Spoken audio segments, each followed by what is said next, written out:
hearts beat to the city streets. We began to feel the fire. We rise like tall buildings as the chemicals, they take us higher.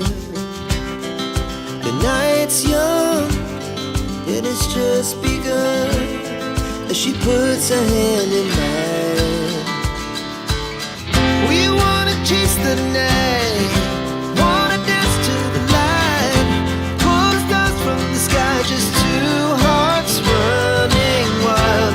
Never sleep, never stop, as we shout from the top. We're gonna be two hearts running wild.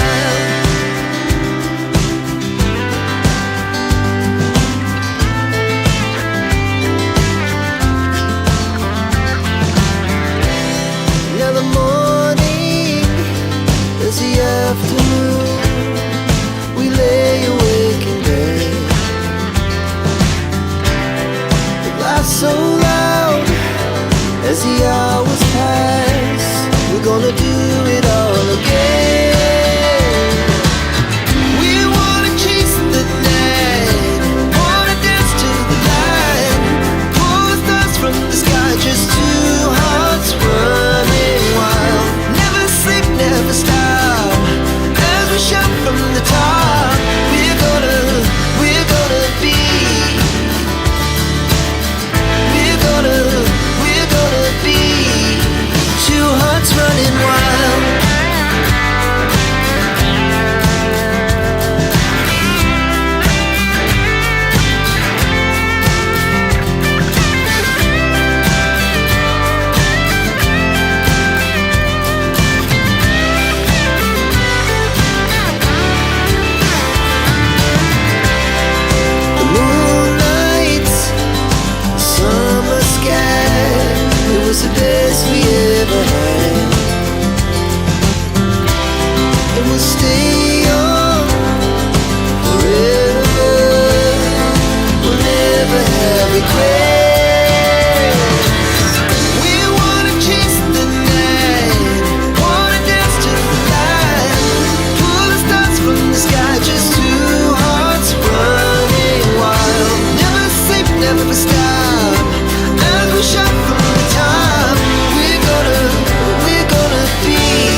KMUTNB performs multiple roles, such as offering quality academic services, enabling continuous improvement in R&D, committed to sustainability concepts toward a green university,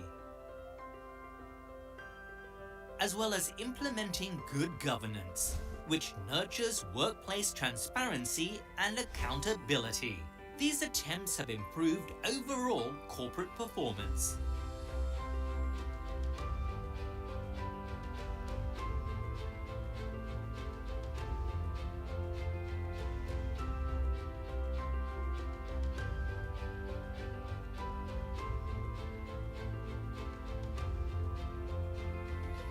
So far, KMUTNB has achieved national and global acknowledgements through prestigious awards and recognitions.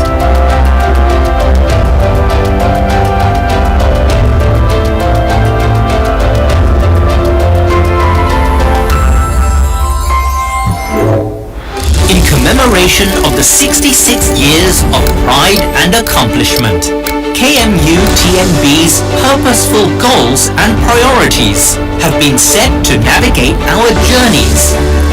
Institutional intentions involve curriculum enrichment to enhance learning, producing the most employable graduates responsive to the needs of manufacturing and private sectors, internationalization of R&D activities, as well as nurturing a dynamic culture of innovation which leads to the potential driving forces behind Thai economic growth and a formidable power to help Thailand secure its place among the leaders of technologically advanced nations.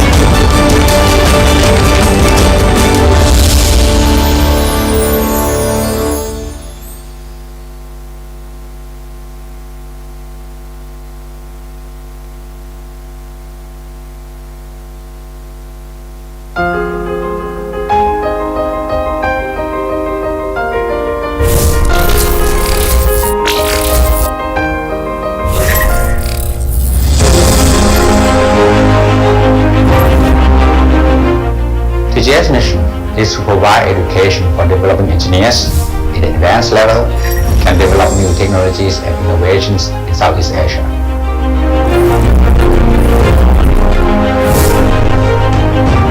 Why is Germany so strong in the technical field? Well, it has a lot to do with our system of technical education. We in Germany combine theoretical work and practical knowledge. We combine industry and education. So in other words, students in Germany that go to technical colleges, they also have internship with companies, they do research projects, so it's industry driven. The IWPH Aachen University in Germany has been an important academic partner of the TGGS for many years and highly contributes to the development of the education and the research at TGGS. The TGGS and the RWTH Aachen, one of the top-notch technical colleges in Germany, enjoy a long-standing cooperation. For more than 20 years, they have been using this German system in Thailand to bring together industry and education. Thailand and Germany, a very fine example of Thai-German friendship.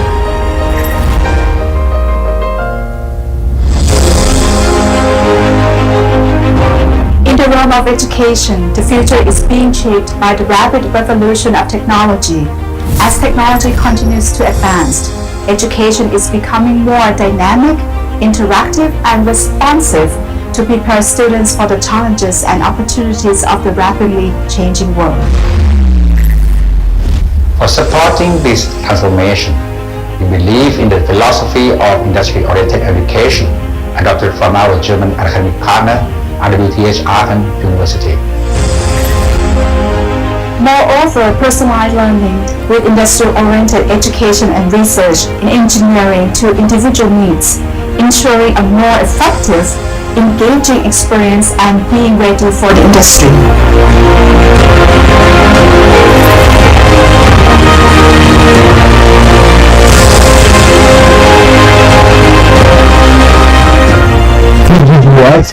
very strong German background from the roots as it was created, but also how is the collaboration of TGGS with the German anti-society. They grew up in the career also very strong being attached to the German universities and building the bridge between the Thai and the German education.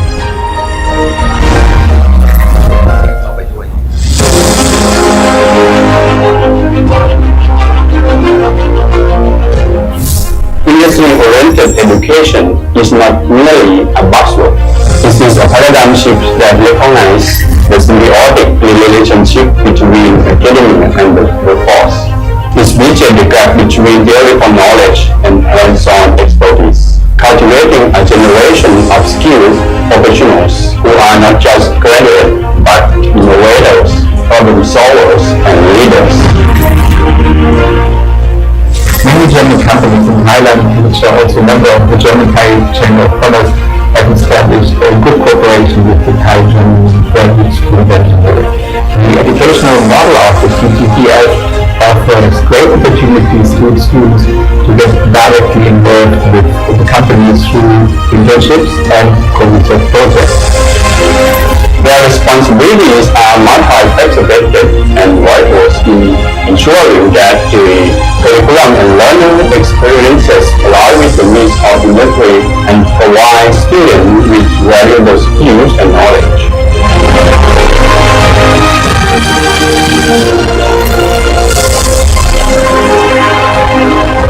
TGS offer a wide array of exciting and fun team-building activities that allow students to build the relationship beyond our campus. Besides ongoing effort to encourage networking among students, TGGS also works tirelessly to build new partnerships with renowned international universities in Asia, Europe, and North America. Our goal is to establish and strengthen research network through student and faculty exchange program.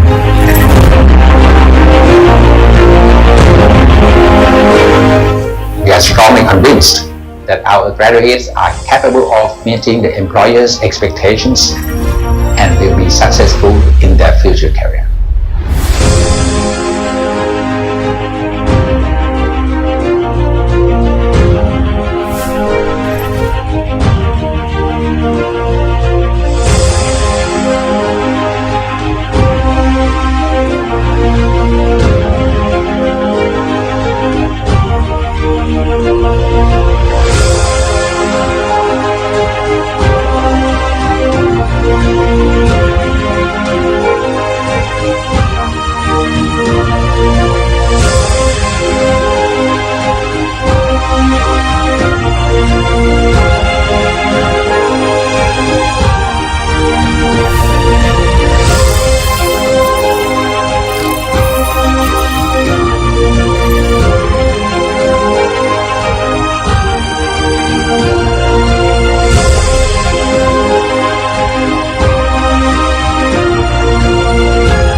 KMUTNB's 6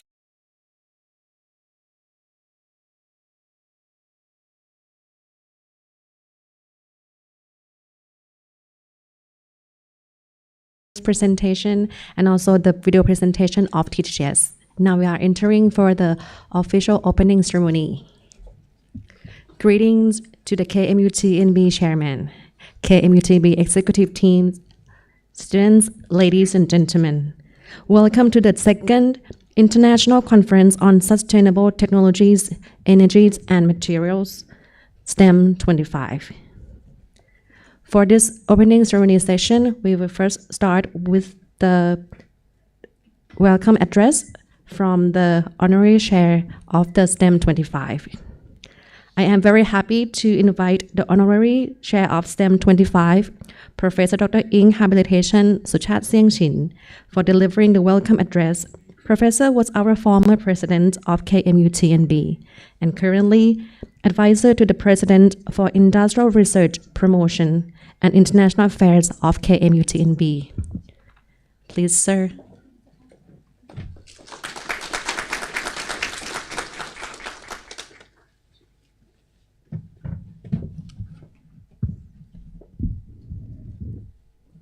So, dear Professor Dr. Tribut Bunya Sopon, the chairman of the King Mongkut University of North Bangkok,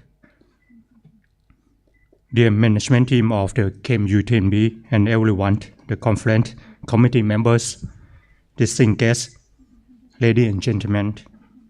Good morning, one and all.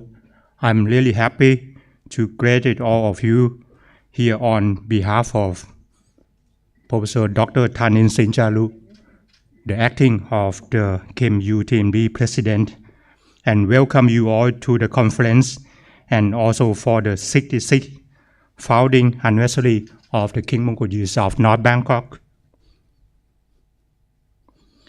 Personally, I would like to welcome and appreciate the keynote speaker who accepted our conference today, Professor Dr. Gaurav Manik from IIT Rocky, India, Professor Dr. Lai Chinwai from University of Malaya, Malaysia, and also Professor Dr. Alexandro Petrolotti from University of Trento, Italy, and Professor Dr. Chinchya Singha from CIPET Government of India and IIT Rocky, India, Professor Dr. Vincenzo Fiori from University of Palermo, Italy, and Professor Dr. Paolo Cho and Khalifa University of UAE for accepting our conference. Also, I would like to welcome and appreciate it all to the invited speaker for accepting this conference.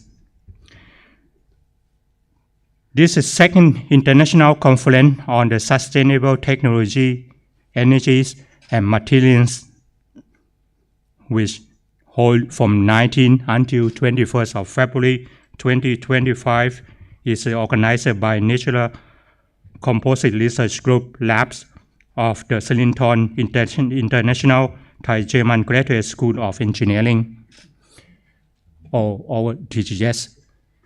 TGS is a public-private partnership established with strong support from the Thai and German governments for engineering education, technology, innovation, and business development in Thailand, Southeast Asia.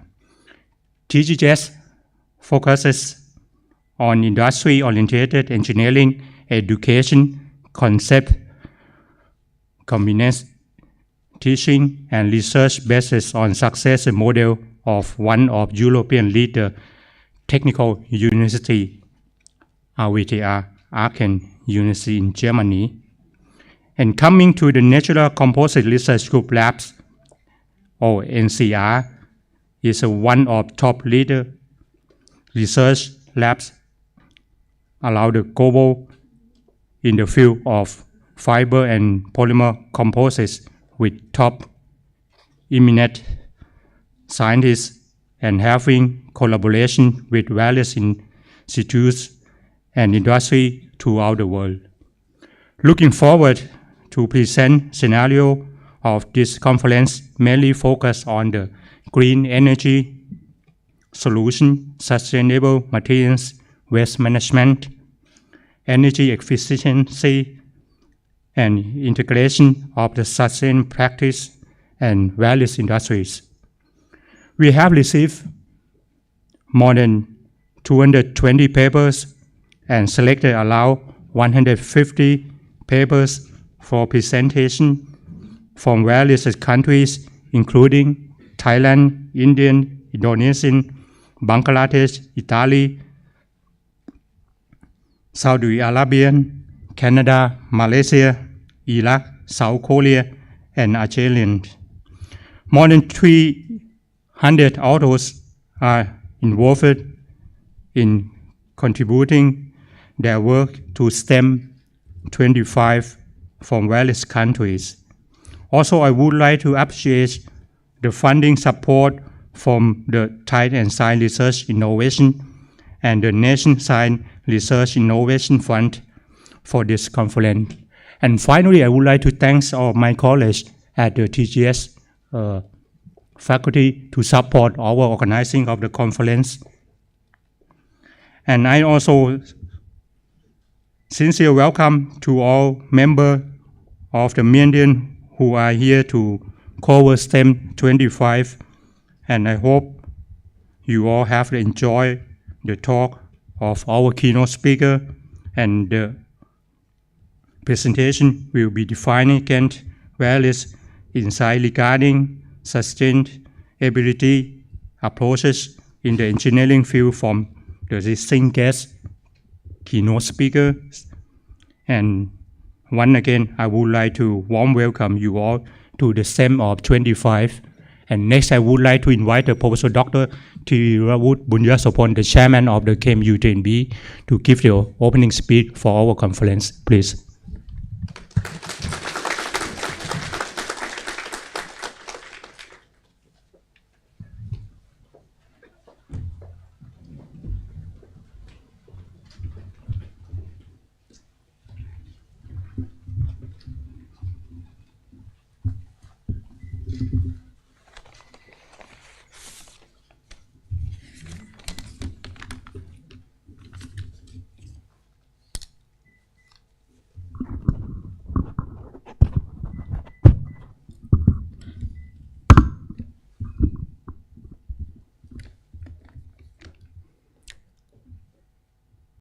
Professor Dr. Inc. Habil Suchat Sengjin, Honorary Chair of the event, distinguished guests, esteemed speakers, and fellow researchers, ladies and gentlemen. I am pleased and honored to preside over the opening ceremony of the International Conference on Sustainability of Technologies, Energies, and Materials, or STEM.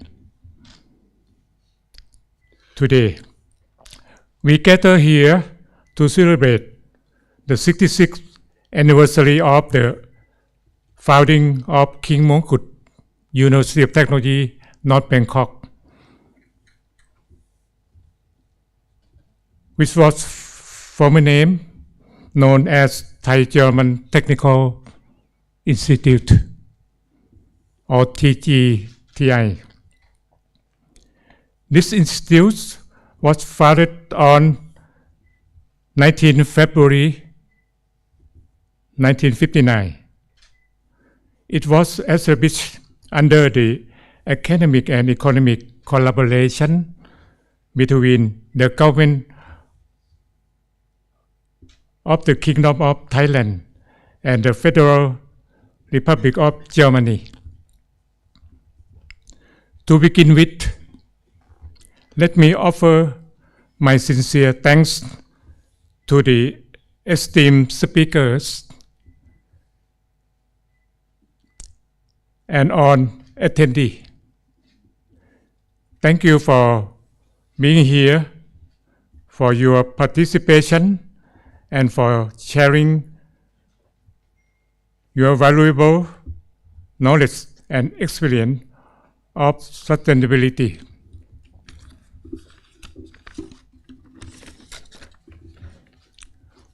We are in an era where global challenges which has overcome consumption.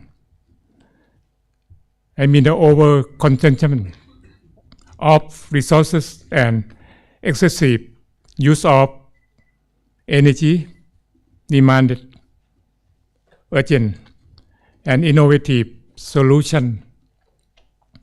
Therefore, the conference serves as a vital platform for knowledge sharing and collaboration for shaping a more sustainable future.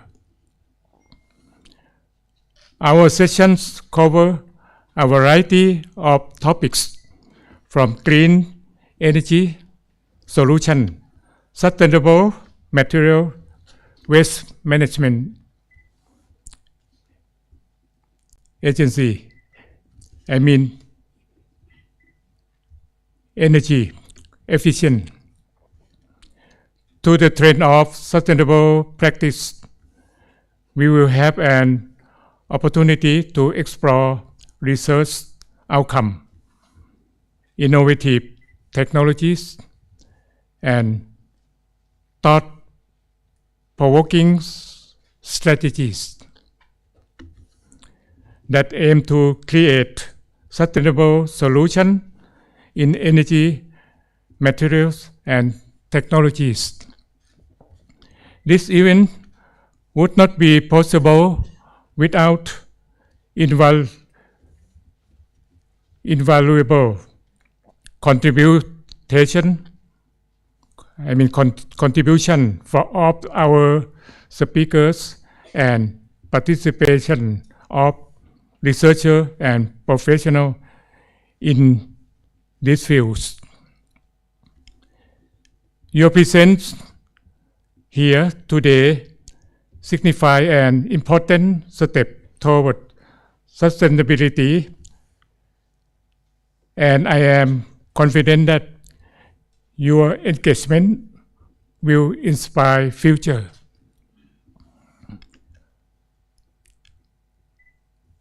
and drive meaningful change for the long-term economic as well as planetary and human well-being.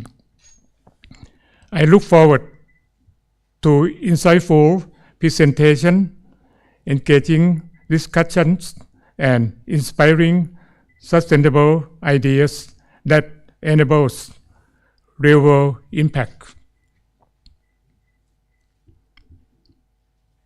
May I announce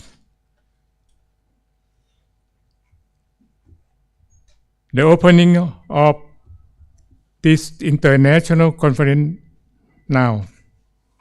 I wish you a productive conference ahead. Thank you for your kind attention.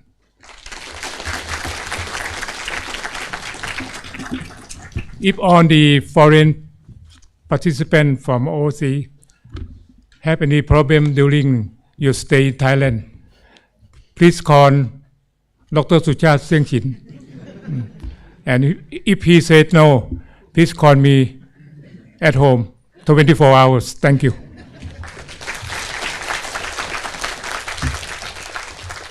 Thank you very much, Professor, for the opening remarks, and please remain on the stage for the present of the memento for the keynote speakers.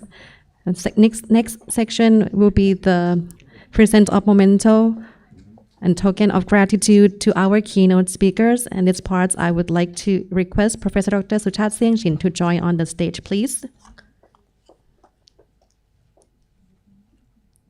At first, may I invite Professor Dr. Gaurav Manik from IIT Roorkee to receive the memento, please.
Yes.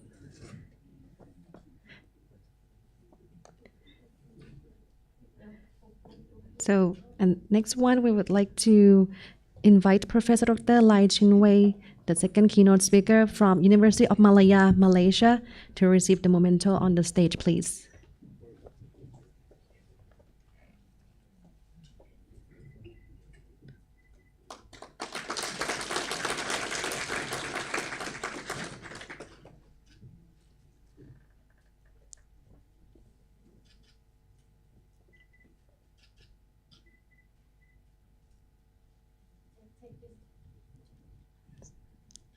So both keynote speakers received the token of certificate of appreciation with the souvenirs from KMUTNB.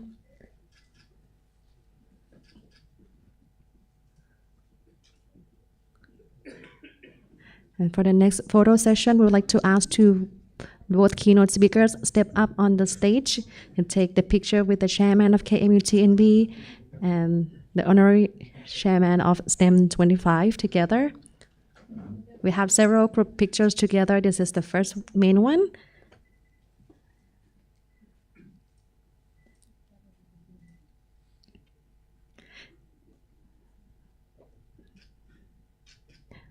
For the second one, sirs, please remain on the stage. We would like to invite Associate Professor Dr. Sanjay Mavenkar Rangkappa, the conference chair, to step up on the stage.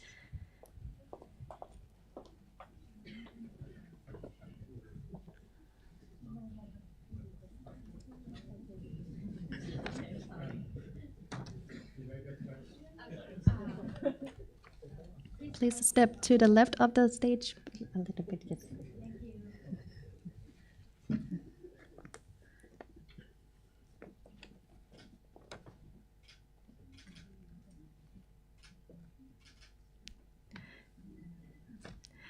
Since today is a successful of the STEM 25 and we have so many great participants with us, so we would have to take the great photos, big group pictures together.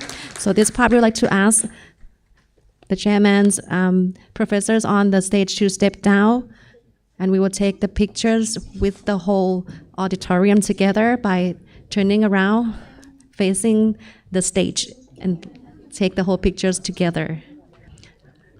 On this part,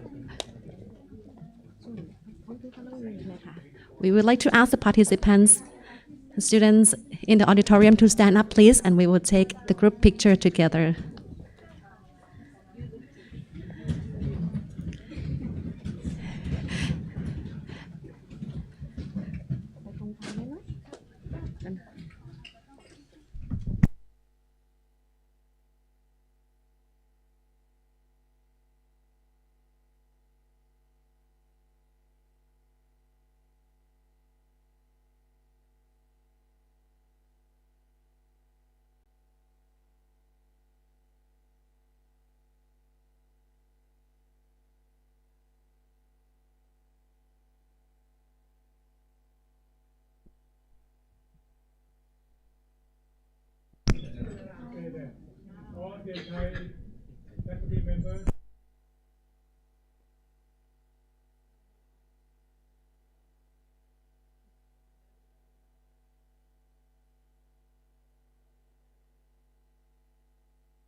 Thank you very much, the executive teams, KMUTNB, the chairman of KMUTNB Council Committee, and also Professor Dr. Suchat Singh Shin for the opening ceremony.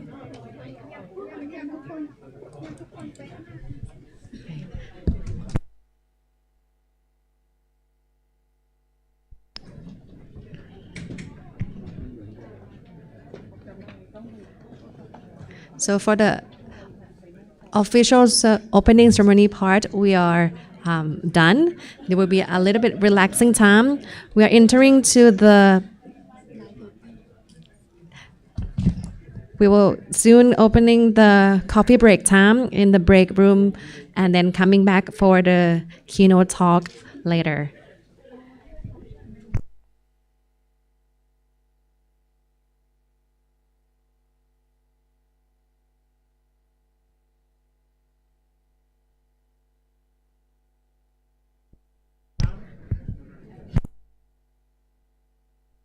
About 10 a.m., please. Yes. So that the long break for everybody. The coffee break room is behind the auditorium towards the toilet. So you can walk towards the stage and pass the entrance to the break room, please.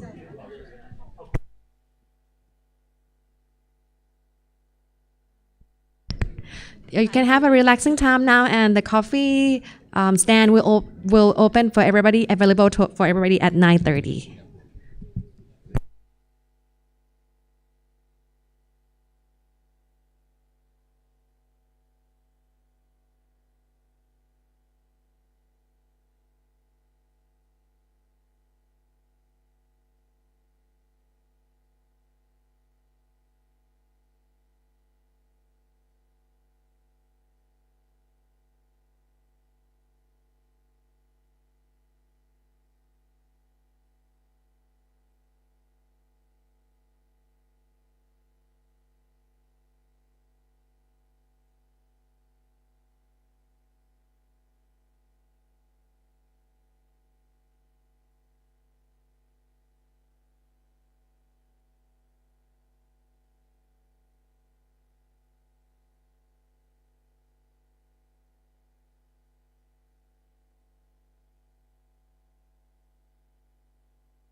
find myself wondering, what did happen to the last 10? I ran away with my life, fast forward, never turn back again. It's kind of funny that the more we pass time, the more we need to set the rewind. And 19 was the year I had to leave you, but now I'm seeing all the signs. Is this really happening? I can't believe it's true. I'm just as surprised as you. Is this really happening? I can't be too sure, but one day I'll be yours again.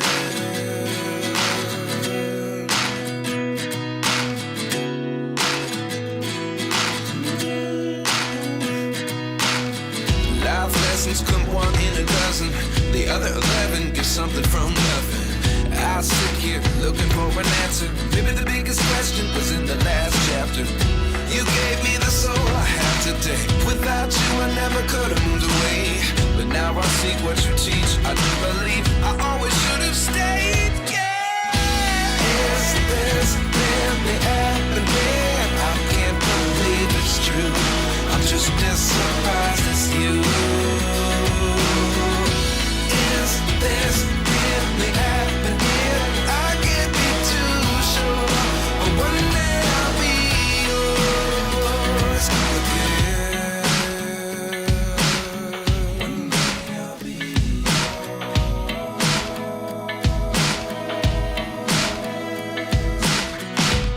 One day I'll be yours.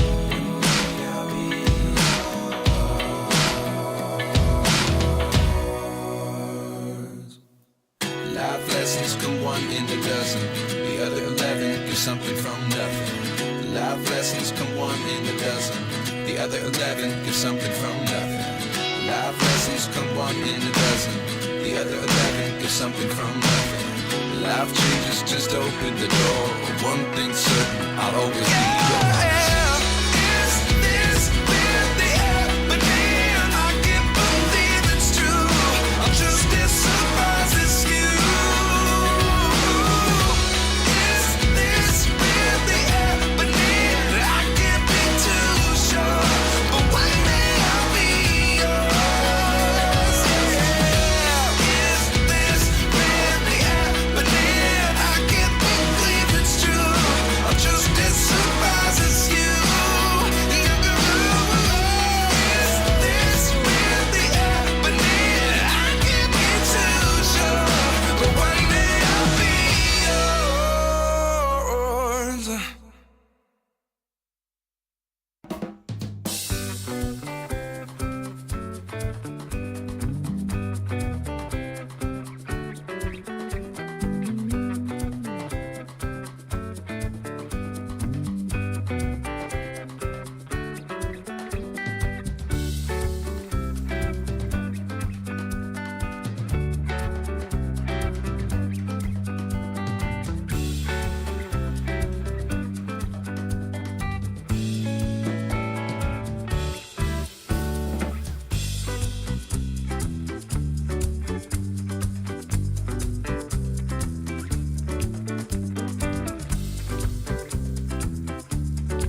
Our hearts beat to the city streets. We began to feel the fire. We rise like tall buildings as the chemicals, they take us higher. The night's young and it's just begun as she puts her hand in mine. We wanna chase the night, wanna dance to the light, pull the stars from the sky, just two hearts running wild. Never sleep, never stop, as we shout from the top. We're gonna be two hearts running wild.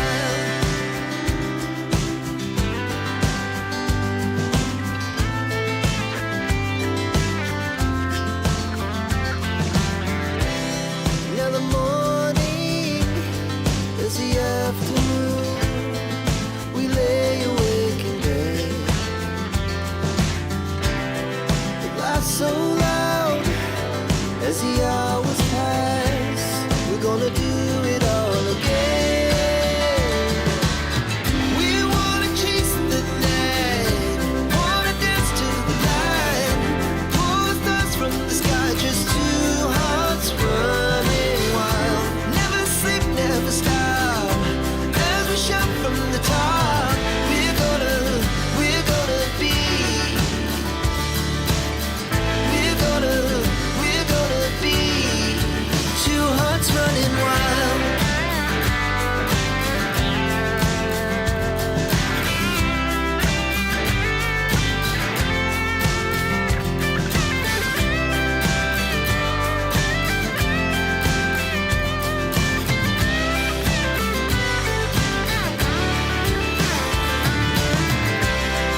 The moonlight, summer sky, it was the best we ever had.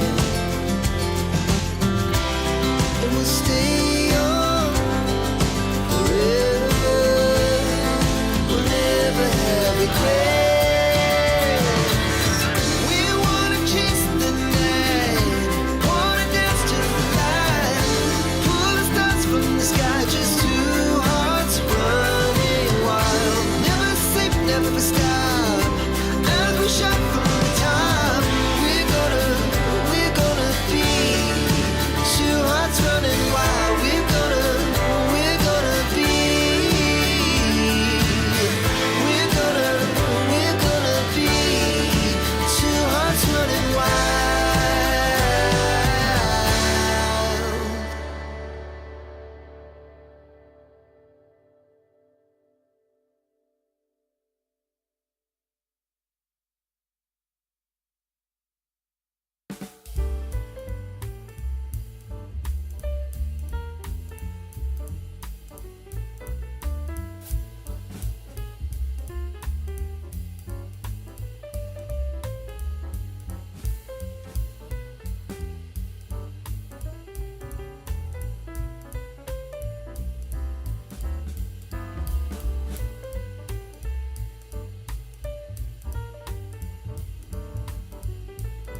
Welcome back, and we will now start the keynote talk.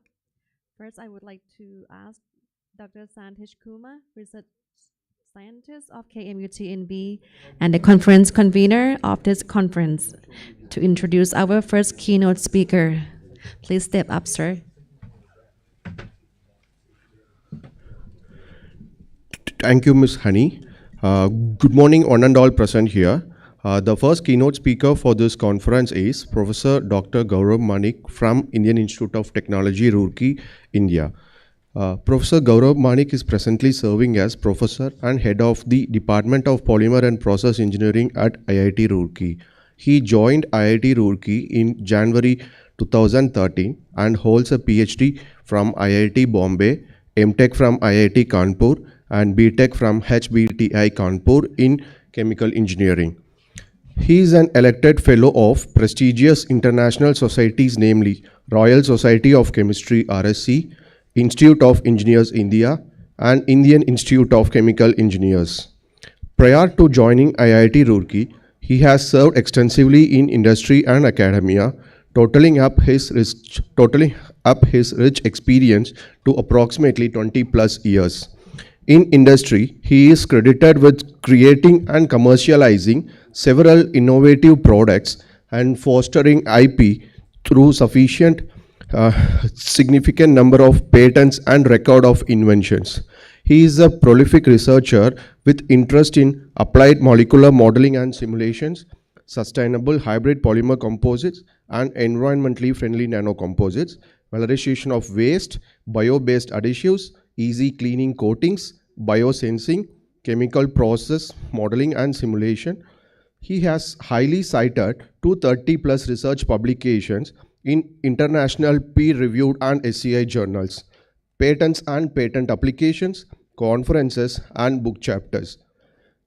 He has significantly valued 98 publications in peer-reviewed chemical engineering and polymer science and engineering journals of repute such as Composite Part B Engineering, Energy, Microchemica Acta, Applied Surface Science, Polymer, Progress in Organic Coatings, ACS Applied Materials and Interfaces, Renewable and Sustainable Energy Reviews, to name a few, and holds 13 granted patents or patent applications of industrial commercial relevance, contributed to 31 books or book chapters, and 92 conference publications or participation.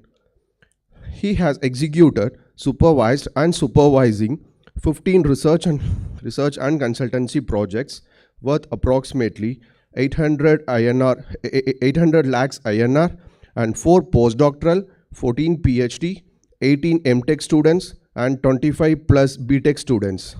In his department at IIT Roorkee, he has recorded among the highest average number of publications in journal, patent applications, and books consistently in the last few years. Among several awards received by him to disseminate professional knowledge and research, he has been awarded with the prestigious APAC Level Tech Forum Contribution Award at 3M in 2012. And he received Best Innovative Product Design Award twice in 2010 and 2011 at 3M. Second month as visiting faculty sanctioned by the President of India for teaching at international platform at Asian Institute of Technology, Thailand, 2016, visiting faculty at Khalifa University, UAE, and Vikal Award for Best Technical Paper by Institute of Chemical Engineers, India.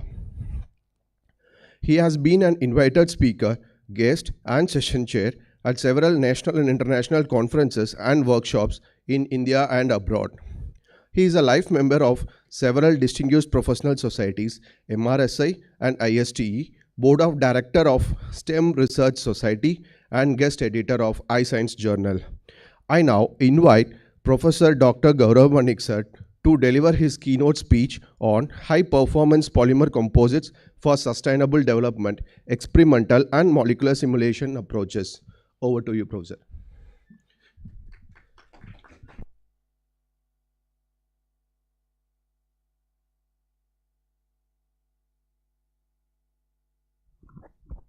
Hello. Thank you, Dr. Satish, for such a lovely introduction. And before we deep dive into the technicals here, I would really like to appreciate the warm welcome given by the team here at KMUTNB. Thailand has been a lovely country. We all know it for land of smiles, and what I personally believe, it is little beyond that. It is a land of efficient people as well.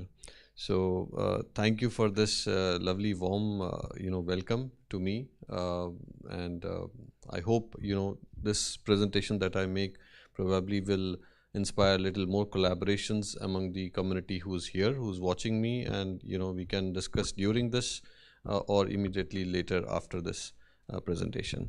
So this is going forward. Can I have the slide change? Yeah.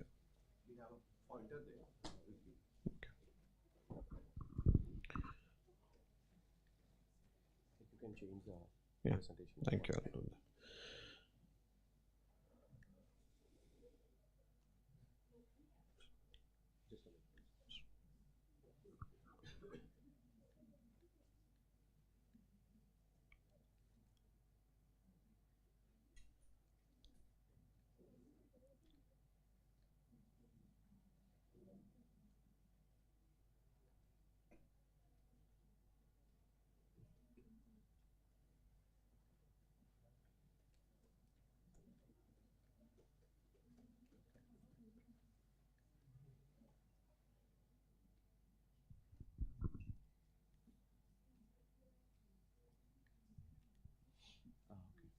Okay. Yeah, thank you.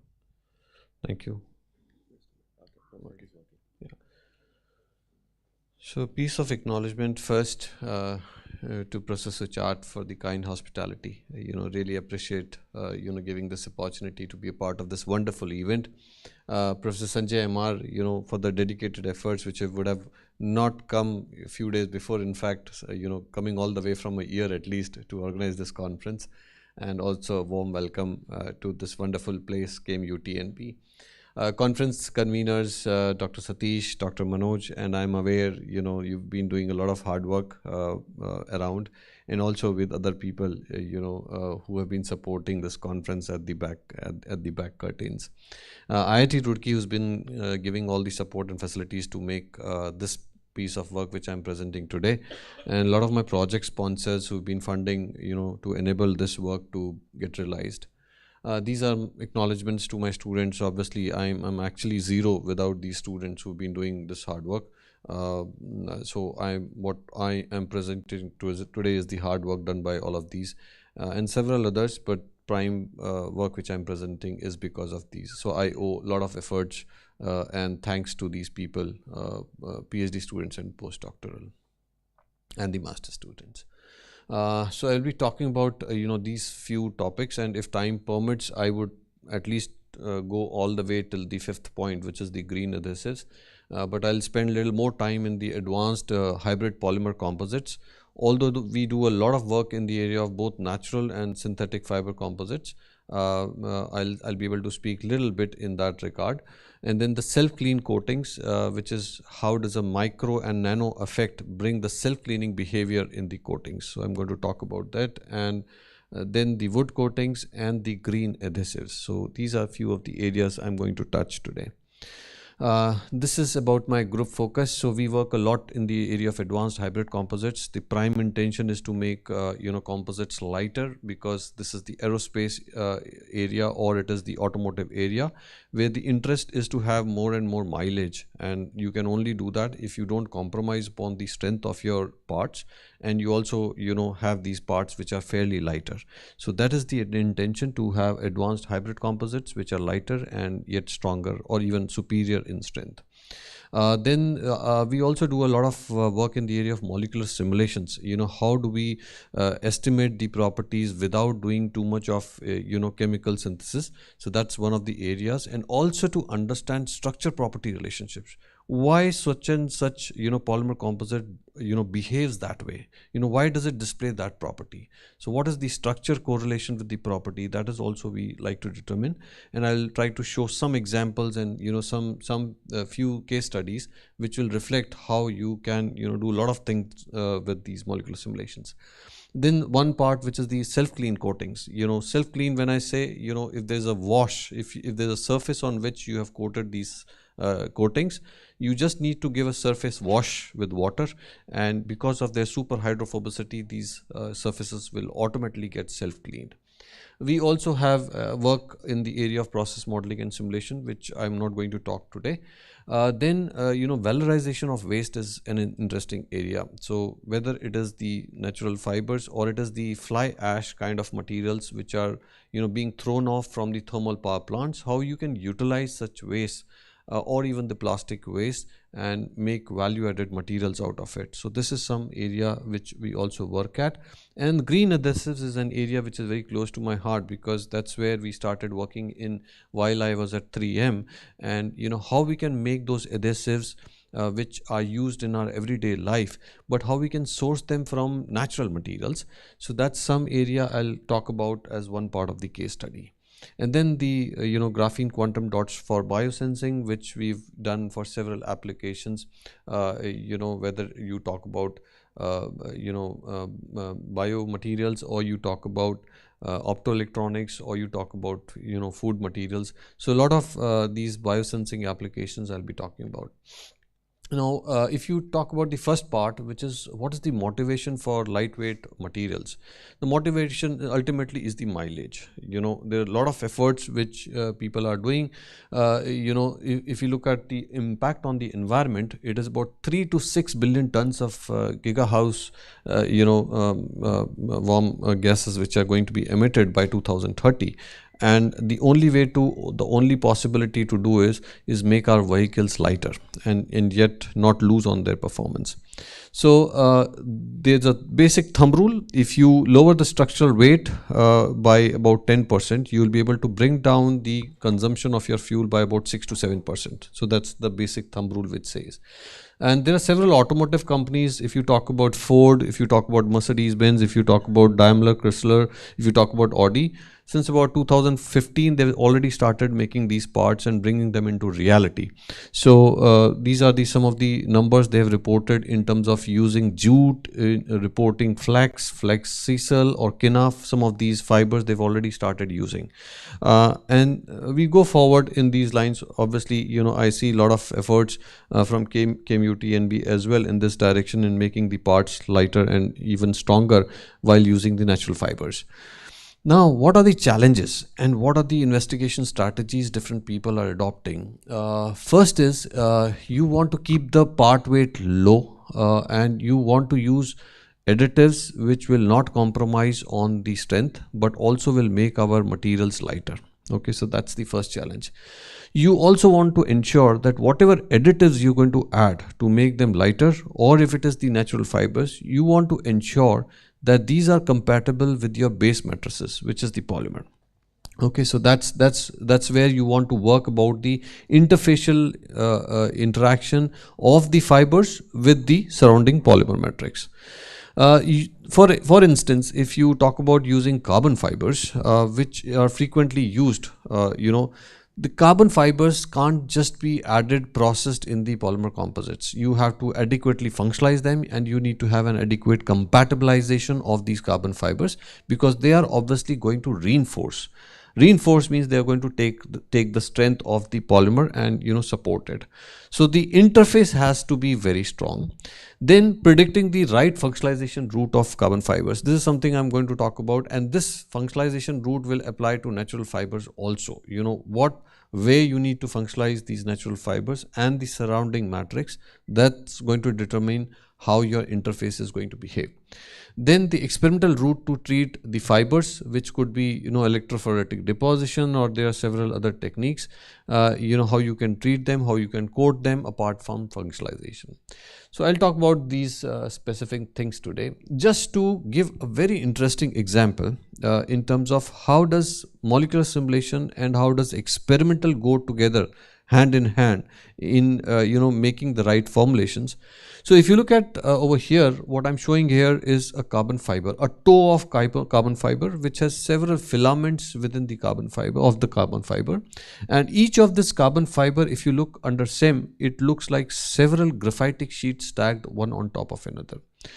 Now, if you have to actually do molecular simulations, you will have to molecularly represent the carbon fiber as something. And what is that something? These are several graphitic sheets you can take stacked one on top of another, and that's what you say will represent the carbon fiber. Okay. Now the next step is you functionalize these carbon fibers. You could do an amine functionalization, you could do an hydroxyl functionalization, you could do a COH functionalization. So you could do several of these functionalizations, and then you could also coat these with certain additives. For example, you could have a CNT coated carbon fiber, or per se any other natural synthetic fibers. You could actually coat them with CNTs or graphene nanoribbons or graphitic sheets whatsoever, and this is what I show a representation molecularly, a carbon fiber coated with CNT. And then on this side I show a matrix, which in this case is a polypropylene along with a compatibilizer, which is normally malic anhydride grafted polypropylene in such cases. When you add them and you add this carbon fiber which has been functionalized and duly coated with CNT, you get some kind of a matrix, something like this. And what you are interested is the interface. How strong is the interface between this carbon fiber and the surrounding matrix? Now, one way to do it is you molecularly simulate the structure and you try to see, when you pull out this carbon fiber, how much efforts would go in pulling out this carbon fiber. Okay, by the term, when I use how much efforts, I am trying to estimate the energy. So I will energetically capture the energy which goes in taking this carbon fiber out of this matrix, and I'll show you how we do that. So what we can do is we can do both the things. We can do experimental, we can do simulation and estimate both these properties. If I talk about simulations, if you look over here, I'm trying to pull out this carbon fiber which has been a simulated graphitic sheets coated with CNTs, and I'm trying to capture, I'm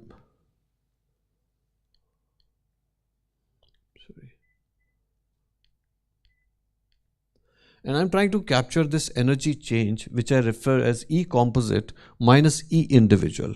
Okay, so which means when I'm drawing this carbon fiber out of the system, what is the energy level while it is within the matrix, and what is the energy level which when I've taken this carbon fiber completely out of the matrix. That difference in energy of interactions will tell me how much energy I have actually implemented in taking out this carbon fiber. Okay, so you can capture this kind of a shear strength, which I'm representing by tau, which is also called as interfacial shear strength. So I can capture this interaction energy using that. Likewise, we can also capture this interfacial shear energy of this carbon fiber within the matrix by experimental. So what we do is we have this kind of a carbon fiber. Sorry, so what you see, a carbon fiber in which a droplet of polymer has been coated, and I try to take it out of that, but there are two shearing blades surrounding it. So on the right hand side of the picture, I have a single carbon fiber which is being pulled out, and there are shearing blades which will prevent it from doing so, and the amount of effort I will spend in taking out that carbon fiber will tell me how much is the interfacial shear strength between the carbon fiber and my matrix. So that method is kind of called as a single fiber fragmentation test, or it is also called as a micro droplet test, because you are having the carbon fiber within a micro droplets. So you can capture that experimentally also, which is I refer to as the tau, which is the interfacial shear strength. And these numbers you either calculate from experimental or simulation. If you've done your simulations right, if you've done your experiments right, these numbers would come almost the same. And I show in my subsequent slide that it does so. Okay, now this is what we do. We try to pull out the carbon fiber which has been functionalized, in this case with amine. Do you see a blue dots on the graphitic sheets? The blue dots represent the amine functionalization, and I'm trying to capture the interaction energy. What you can also try to understand is what kind of functionalization to be done, whether it has to be amine will work better, or it is hydroxyl functionalization which will work better, or it is COH functionalization which will work better. So on this side you have different systems which I'm expressing, which is COH functionalized, which is OH functionalized, or amine functionalized. The interaction energy numbers will tell you which functionalization of your carbon fiber is working better. Now obviously in this case the numbers are negative, but as a thumb rule, the absolute numbers, if these are as high as possible, which means the interfacial energy of interaction is quite good. If you look at the absolute numbers, it is minus 12.32 or minus 10.65. So absolute number will be 10.32 or 12.65. It is the highest among all of them. So it tells us that the amine functionalized carbon fiber is going to propose the best interfacial adhesion with the surrounding matrix. So this gives one idea what will work, but possibly it is needed to experimentally validate. So we validated on the right hand side the experimental, and you also see the interfacial shear strength numbers coming to be highest of the order of 50.16 megapascal in the case of amine functionalization. So experimental and molecular simulations go hand in hand. Now this is something on similar lines. I will skip this slide, but what it is showing over here is a graphitic sheet which is representing a carbon fiber and a CNT which has been functionalized on top of it, and I'm pulling it away. Now the CNTs have been added here because you are trying to increase or create some roughness on the carbon fiber, because the more roughness on the carbon fiber, the more interlocking with the surrounding matrix would be, and so it will be more difficult to pull out this carbon fiber from the matrix. So this is one example, how different additives on the fibers, you can try to evaluate which one will work better or which one will not work better. This is the case where this is something called as a shish kebab structure, which you try to understand whether what compatibilizer you need to use in your situation. So if you look over here, this is a kind of a CNT structure, and you're using a maleic anhydride grafted SCBS, which is the compatibilizer, and then you have a CNT. The CNT you can functionalize or you can use it as such. In this case, if you look at the bottom structure, which is the maleic anhydride grafted SCPS, and you have got 6% amine CNT structure, you find that this compatibilizer actually automatically rolls on the CNT. It automatically rolls on the CNT as your simulations proceed. And this is something which directly tells you that there is good interaction between your compatibilizer and your CNT.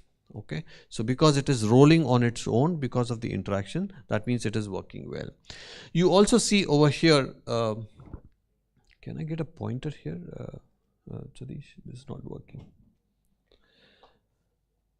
There's no pointer. It's not working.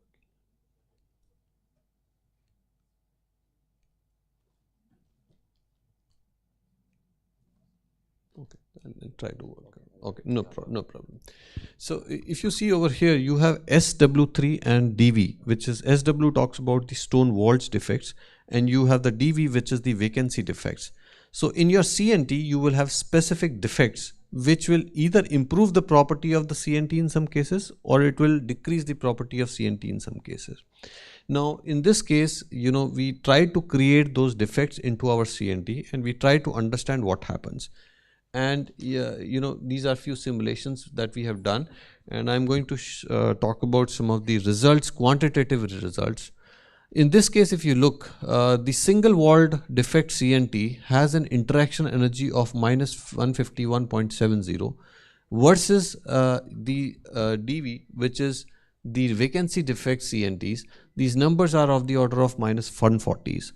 So with these numbers, you can see, in terms of defects, the CNT which has been having the stone walls defects is working better because the absolute numbers of interaction energies are much better there. So this also you can try to understand which kind of a vacancy defect or which kind of an organization of additives will work better or not. Going forward, I will try to skip these slides where you're trying to understand, optimize your formulations further. I will try to come out over here. Now this is a place where when you do molecular simulations, you will be restricted by the size of your system. So if your polymer chains are big enough, if your number of polymer chains are big enough, then your computer simulation could actually slow down. So what you could actually do is go to the next level of simulations, which we call as the coarse grain simulations.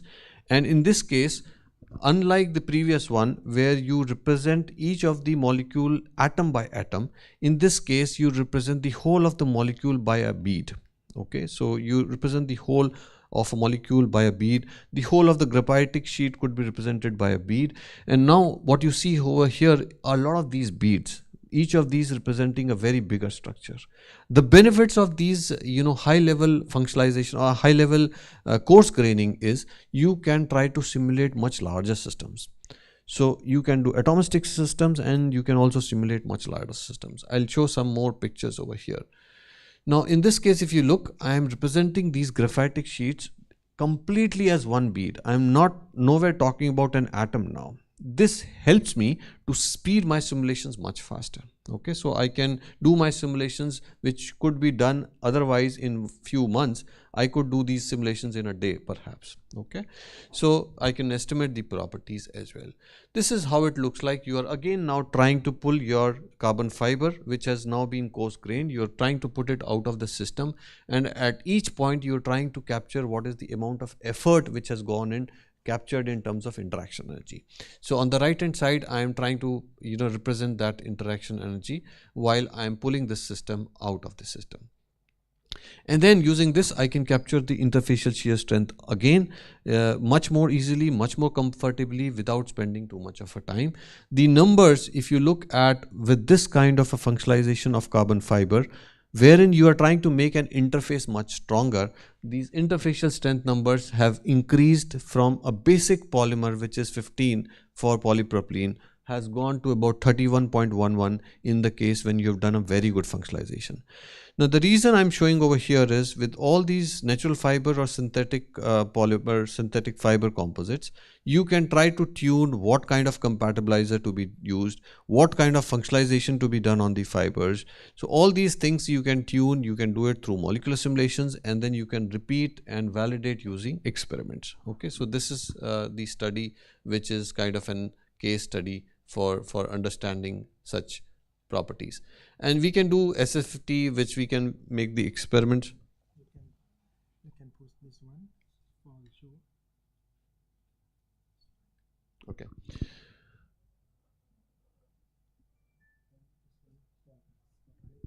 Okay. Oh, okay. Now it is gone. Sure. Thank you. Thank you. So then we also can, like I said, apart from simulations, you can also estimate these properties experimentally. So this is a single fiber fragmentation test where you take two polymer sheets and sandwich a single fiber in between, and then once this is sandwiched, you try to pull the two parts of the polymer from the two ends. And then obviously at a sufficient time, it will break into different parts within the polymer, and you count these number of parts it has broken, and you also count the length of each of these, and you can use this to find out the interfacial shear strength. Okay, so this is called as a single fiber fragmentation test with which you can capture the strength of the interface. Now we compared these numbers from the SFT experimental versus simulations, and the numbers were fairly close. So the whole simulation strategy is validated, and what to optimize, what to functionalize, and how to functionalize, that whole strategy could be validated using this kind of a system, using this kind of a strategy. Now this is how you try to make your composite lighter. You have these glass micro spheres. These are absolutely of the densities ranging from about 0.4 gram per cc to about 0.6 gram per cc.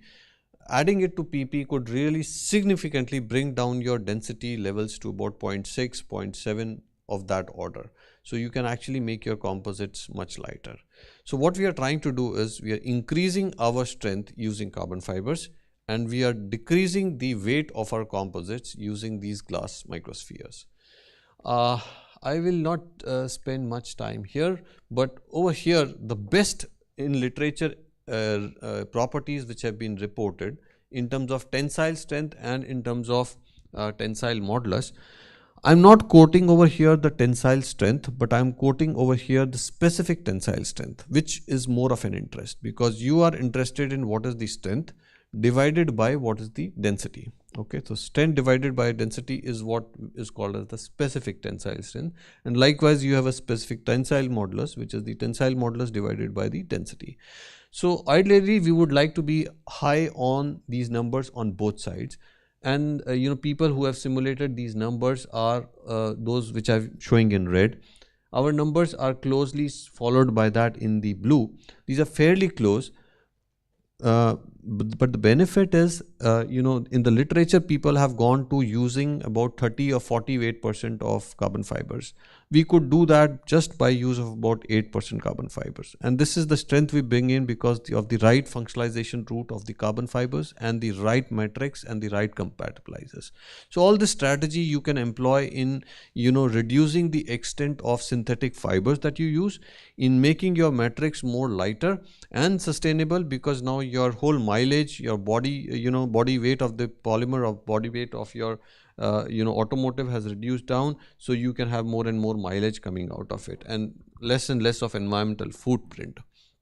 So this is something which I want. This slide is a little close to my heart, and many people have found this behavior. When you add a ceramic entity to a polymer composite, you would obviously expect that it will get more and more insulating because it's a ceramic molecule. This something interesting. You had carbon fibers in there, and you started increasing the extent of ceramics, which is glass microspheres. So you would obviously expect that the insulation would go up, or the conductivity would go down. Interestingly, with more and more addition of HGM, the HGM over here is the hollow glass microspheres, increasing addition of this, actually, if you look at the conductivity numbers, these are actually increasing. How come you're increasing the ceramic component and your density, your conductivities are increasing? This was absolutely not possible. So we went deep down, we tried to look at the processing part of it, we tried to look into what is happening to the carbon fiber. And what we observed is each of these carbon fiber bundles, it's made up of several thin filaments. And these, hollow glass microspheres, these have a ball bearing effect. These open up all those bundles which are there while processing. So the more the bundles they will open, they will start forming a network, and your conductivity levels will actually start shooting up.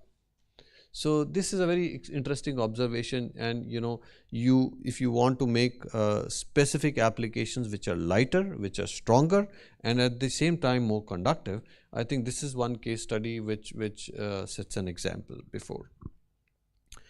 Okay, now going forward, these are some of the results from XRD, wherein we're trying to capture what is the effect on the crystallization behavior, what is the crystallinity reduction or increase. So the crystallinity actually reduced for the polypropylene when you are adding these fibers, and some interesting results in terms of rheology. This is how we did the chemical functionalization of the two components, which is the carbon fiber and the hollow glass microspheres, one which increases the strength and one which increases or reduces the weight of your fiber. These are some of the SEM results, and this is an interesting result I want to discuss again.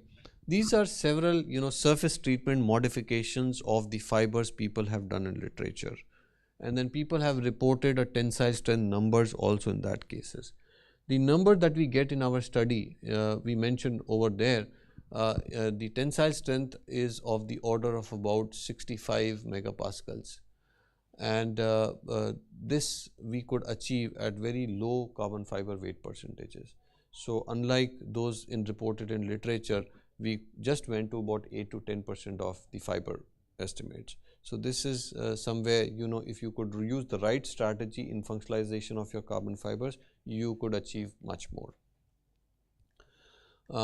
So let's go to the other part, which is the self-clean coatings. Okay, these are needed in every part of our life, whether it is the surface of our solar cells, or if it is the mobile surfaces, or these are our glasses over here. We don't want them to be having any kind of a dirt accumulation. Now these are examples of self-clean coatings, and there are two kind of patterns people adopt. Either people will make it super hydrophilic, or people will try to make a super hydrophobic. And there's a trend of going more towards of the super hydrophobic coatings, because over there the water balls or the water droplets will sit like balls, and when they will sit like balls, it just comes down bumping, and it removes the dirt whichever is there on the surface. So these are some strategies of making self-clean coatings, and inspired by something which is very there in the nature, which is a lotus surface. The lotus surface is actually made up of these kind of an epithermal cells and apicutilar waxes. Why does a lotus behave that way? Because it is actually a mix of three things. It has a microstructure, it has a nanostructure being made with apicutilar waxes, and also a chemical component, because with these wax components the surface hydrophobicity increases a lot. So we try to adopt this and it's not me, several scientists in the world are adopting these strategies, but we try to do it in a little different way. We tried to bring this micro effect using CMC and a nano effect using nano zinc oxide quantum dots.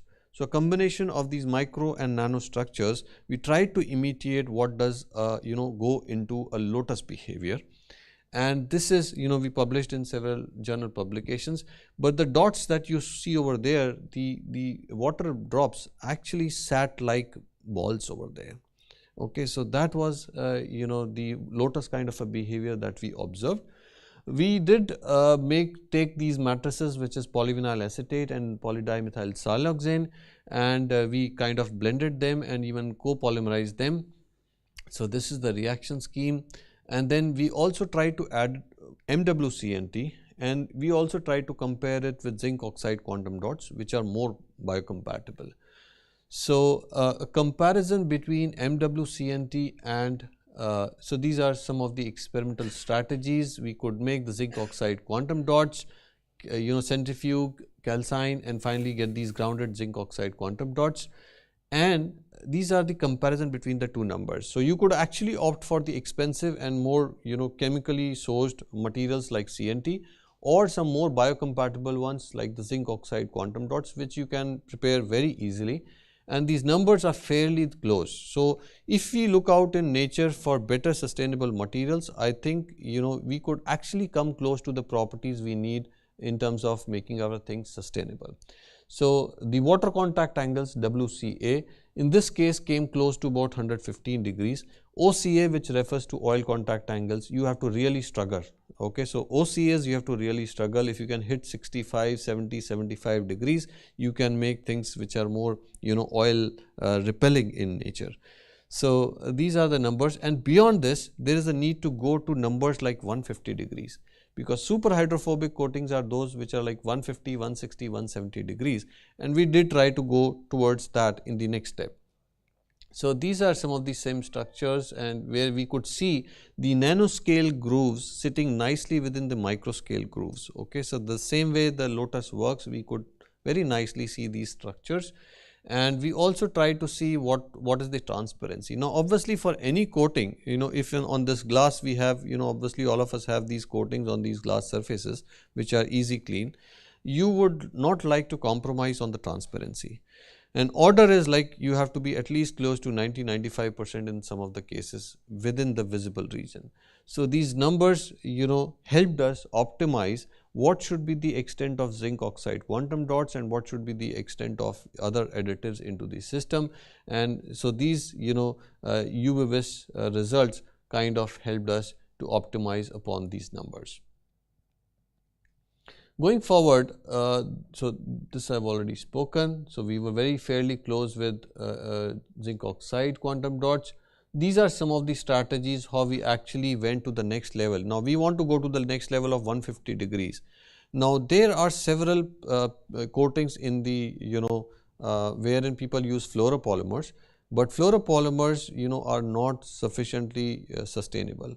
So what we've done over here is used a very small content of fluoropolymers to functionalize these nanoparticles. So this content is fairly very small. You cannot bring super cleaning nature unless you use fluoropolymers or polymers of that type. But in this case we modified them, used a very small amount of it, just sitting on the quantum dots or just sitting on the CMC structures. Okay, so with this we could actually achieve these ball-like water floating onto the coatings with a super hydrophobic contact angle of about 150-160 degrees, which is the range of super hydrophobicity. So these are some kind of synthesis procedures of functionalizing these zinc oxide quantum dots using silanes and FAST17, and these are some of the hyperbranch structures that we get, and that's how we get the functionalization done of the superstructures. This is the structure in terms of, we could also do simulations, and we could also understand the compatibility between these different structures. These numbers, what we are showing, the blue and the yellow ones, is the occupied volume and free volume. So you can even find out how much is the volume occupied, and you can also find out how much is the porosity. This I'll skip. Now let me quickly come on to this wood coatings. Now wood undergoes a lot of problems because of termites and because of dirt and everything. So this strategy was how we can extract sustainable materials from the wood, and how we could coat it back onto the wood to make protective coatings for the wood itself. So taking things out from the wood and applying it back onto the wood to complete the circular part of it. So what we did is, we kind of took some of the leaves of a fig tree. Fig is a tree very abundant in India, and we took these leaves and we extracted the cellulose part of it, and we referred to it as CMC, which is chemically purified cellulose. The chemically purified cellulose, you extract the lignins, you separate the lignins, and you separate the waxes. You can either make the CNFs, which is the cellulose nanofibers, or you can make the cellulose nanocrystals. Now using these extracted cellulose nanocrystals and cellulose nanofibers, we can put it in a matrix and make a sustainable coating. So that's what exactly we did. We synthesized the cellulose nanocrystals from using the SOX extraction, then bleaching. Then after bleaching, we do an alkali treatment to remove any lignin which might be there. We get the chemically purified cellulose, and thereafter we get the cellulose nanocrystals. For cellulose nanofibers, we have to do a little bit of more of mechanical treatment. We did that: overhead stirring, sonication, CNF suspension, and CNF fibers, and then we characterize the CNCs and CNFs. And these are some of the films and kind of a coating structures that we created, and you can see them, these are fairly transparent. So it is not only they can go as used for coatings, but also in packaging materials. And so you add CNFs, you add the basic polymer, which is PVA, polyvinyl acetate is quite a reasonably sustainable polymer. You add titania because you have to absorb UV to prohibit the decoloration of your coating, and you add FAE. The FAE over here is an extract. Okay, so an extract which is a natural extract, which will be termite repelling, which will be antibacterial and antimicrobial. So right now we have extracted almost everything from the wood, and except the PVC and PVA, and we're going to put it back onto the wood as a coating. This is where we need to approach, if the more you can extract from the nature and give it back to protecting the products that we are getting from the nature. This is where we should head towards sustainability. This is the examples around cellulose nanocrystals. So the same strategy we adopted for cellulose nanofibers, we implemented for cellulose nanocrystals also. And these are some of the transmittance understanding.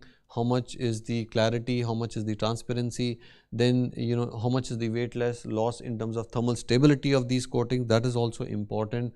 And these are some of the structures in terms of SEM, whether there is good dispersion of my additives, whether it is cellulose nanofibers or cellulose nanocrystals. So fairly nicely dispersed into the system. And this is something which we also did, the antibacterial activity of the coatings on also the anti-termite activity. I'm not showing the results of anti-termite activity, but about 85% mortality rates of the termites could be achieved.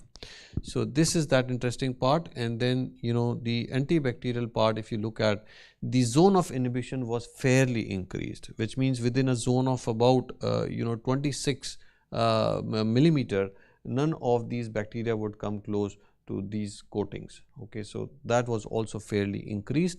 So in general, some extracts from the wood going back to protection of the wood, fairly working not only in terms of its UV resistance, but also in terms of antibacterial and anti-termite activities.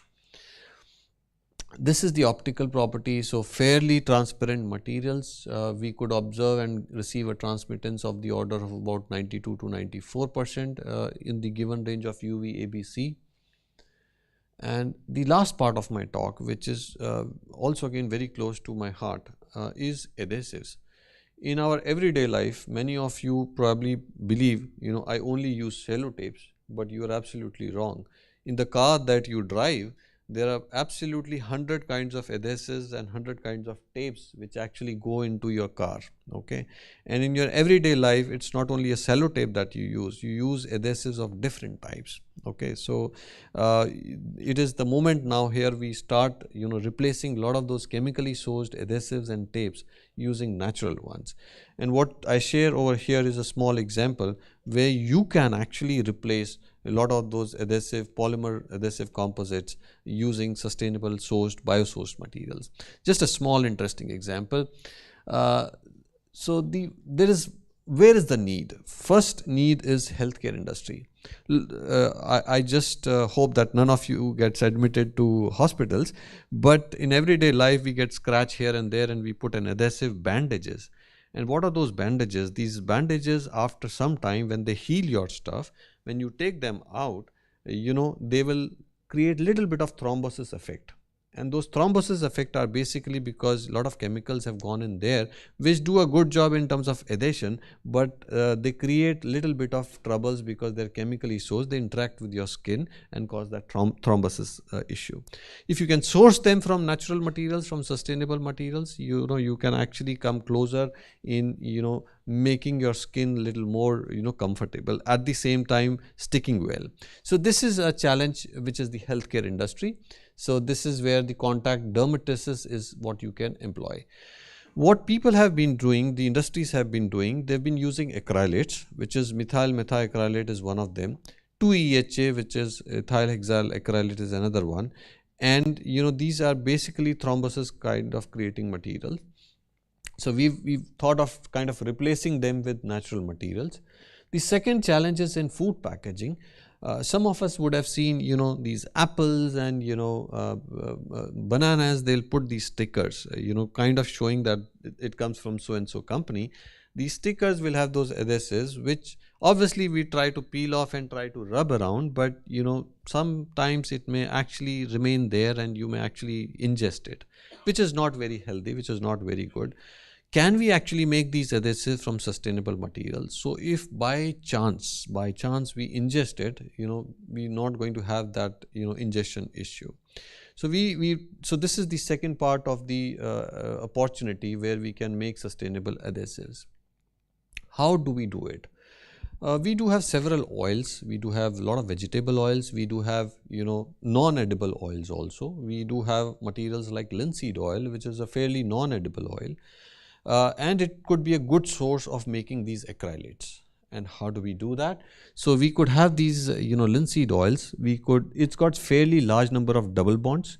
We use those double bonds, we kind of epoxidize them, and once we have an epoxide ring created, we could actually make acrylate. So we could acrylate them, and we could have these acrylated epoxidized esters. So we could have these two strategies, wherein these acrylates do a wonderful job because they can stick very well to the surface because they have a lot of polarity now. Okay, so this polarity could be used in sticking the adhesives to the substrates, because polar interactions are obviously superior as compared to non-polar interactions. So what we are essentially doing over there is we are trying to use the natural materials like a linseed oil, epoxidize them and then acrylate them. Maybe we could go through the transesterification route and create others which like AEME, which is acrylated epoxidized methyl ester, or acrylated epoxidized linseed oil. So these two, we created, we synthesized, and we kind of tested it. We polymerized it using a suitable catalyst, and we kind of tested the properties. Okay, so this is one of the area that we did. So these are the strategies. We can not only do the experiments part, but we can also simulate these adhesives. So a lot of simulations and experiments we normally do in parallel, just to get double cross check and also to understand structure property connections. These are the interesting results, and if you see over here, we kind of presenting our results as a comparison with the commercially available adhesives or the commercially available tapes. And tapes from 3M, tapes from Scotch vinyl electrical tape or tech white tape or polyurethane foam based tapes. If you see at these numbers versus the commercial tapes, so we are fairly better in many of them. Peel strength is one of the performance properties. Tackiness is something how sticky it is, which gives a feel of you how sticky it is. So tackiness you can capture.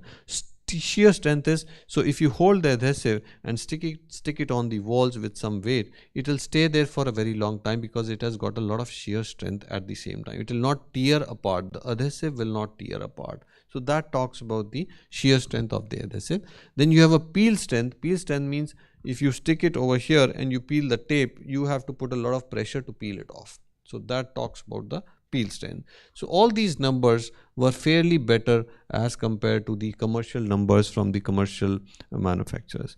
So the bottom line of all this work which I was trying to show is there has been a lot of misconceptions that once you move towards sustainable materials, your performance will be lost.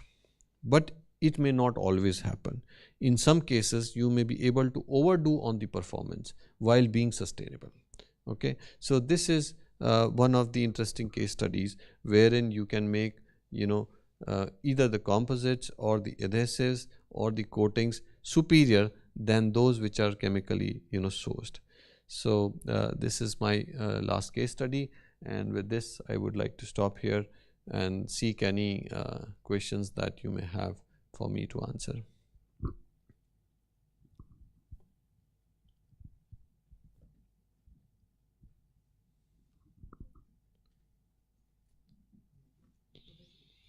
Yeah.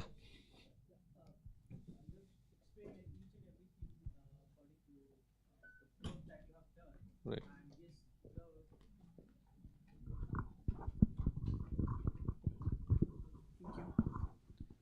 My question is that at what cost we are achieving this sustainability? You want to talk about specific to some product, or should I speak? If you talk about the last product. Okay.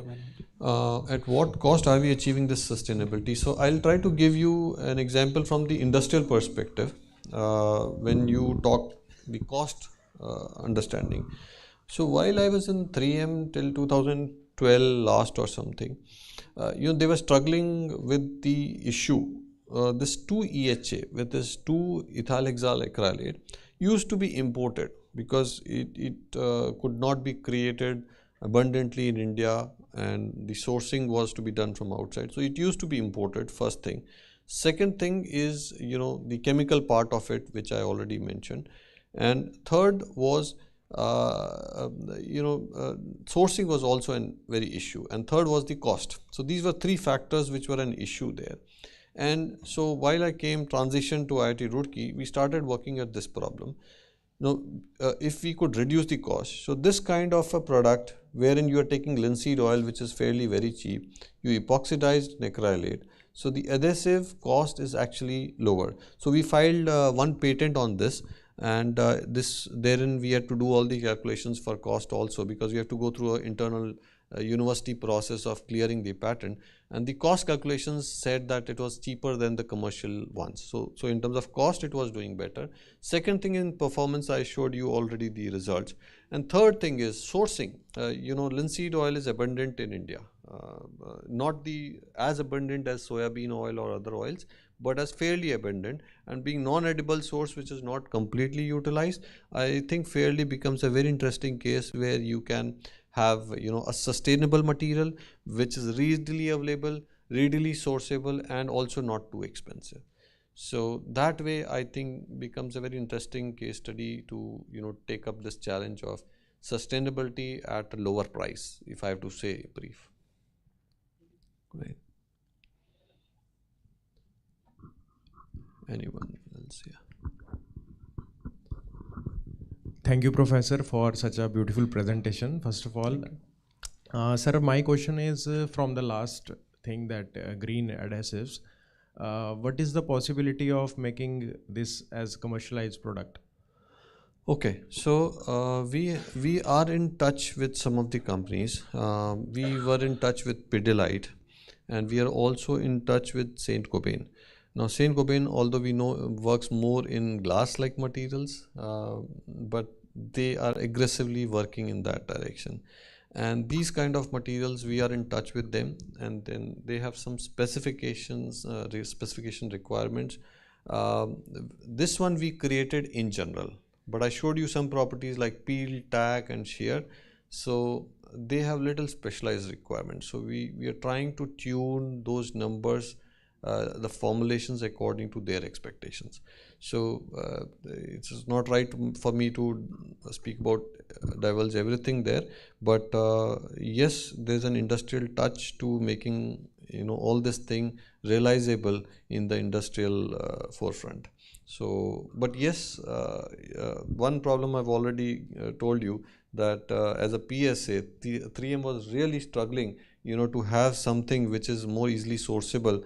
And at that point of time, I think I would say 12 years before, the concept of sustainability was not so hard driven and not was forceful and realizable.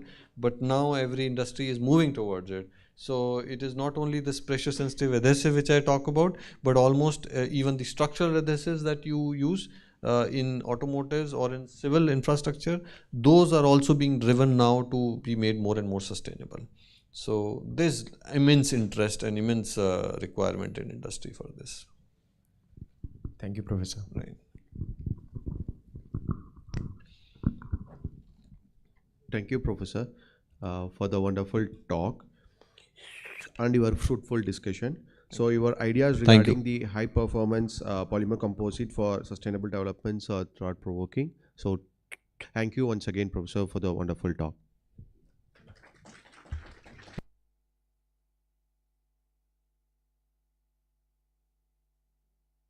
Thank you very much, Professor, for the first keynote speaker. The next one, I would like to invite Dr. Vinod Adyapan, Research Scientist of KMUTNB and Organizing Chair of this conference, to introduce about our second keynote speaker, please.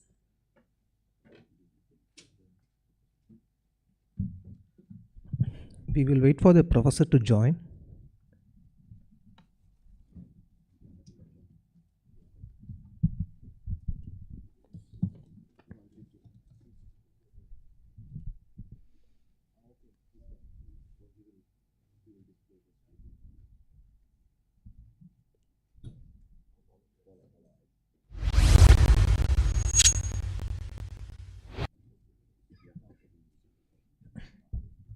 Thank you, Miss Hani.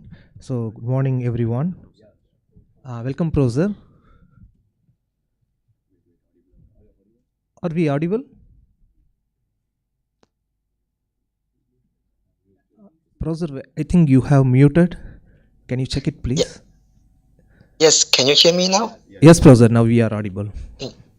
Thank you. Thank you, Professor. I will now invite and introduce about our second keynote speaker, Professor Dr. Paloki Show from Khalifa University, UAE. Professor Dr. Paloki Show is currently a full professor in the Department of Chemical and Petroleum Engineering at Khalifa University, Abu Dhabi, UAE. He is now affiliated with the University of Nottingham, Malaysia, where he serves as a professor of biochemical engineering in the Department of Chemical and Environmental Engineering, Faculty of Science and Engineering.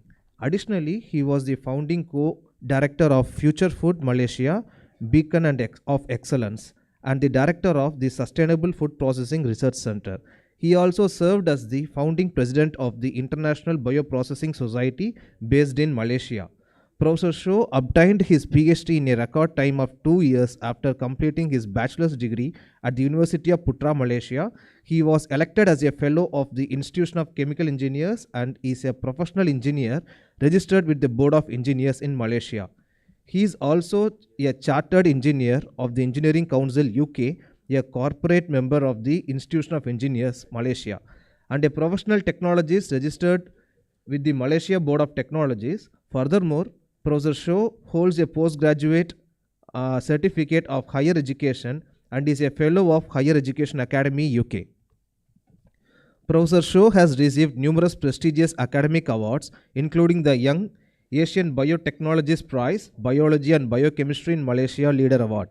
World's Rising Stars of Science, highly cited researcher recognition, 10 Outstanding Young Malaysian Award, Tan Sri Emeritus Professor Augustine SHONG, International Special Award on Innovations and Inventions in Palm Oil, APEC Science Prize for Innovation, Research and Education Aspire Malaysia Award, Malaysian Young Scientist Award, the Da Silva Award, JSPS Fellowship Award, and Top 100 Asian Scientist recognition. Asia's Rising Scientist Award and the Young Researcher Award by Institution of Chemical Engineers, among others. I hereby welcome Professor Sho Loki to deliver his keynote speech about recent progress in microalgae biorefinery. Over to you, Professor. Yeah, thank you so much for your instructions. Can you see my slide now? Yes, Professor. All right, good. No. Yeah. Your slide is not visible, Professor. All right, so a very good morning, ladies and gentlemen. Actually, now is around 8 o'clock in Abu Dhabi. Yeah. Sorry, the slide is not visible. Yeah, can you hear me? Not yet, Professor. Not visible yet. Okay, how about now? Oh, no, Professor, not visible, Professor. Not visible? Yes, Professor. Okay. Let me reshare. Sure, Professor.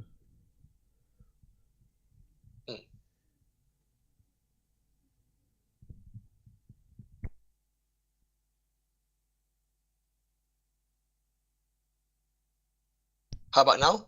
No, Professor, it's not visible, Professor. No, Not just visible share as well. that presentation screen, Professor. Okay, let me stop sharing now.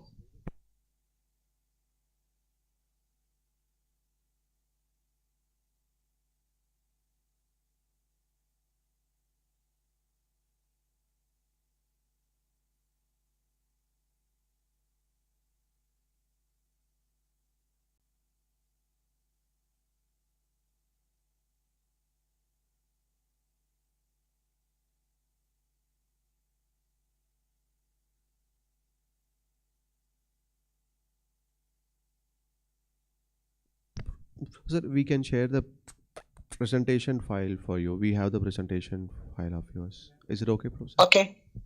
Yes, you can share the presentation Just a file. minute. Thank Okay. you so much. Okay, Professor, just a minute. Okay, thank you.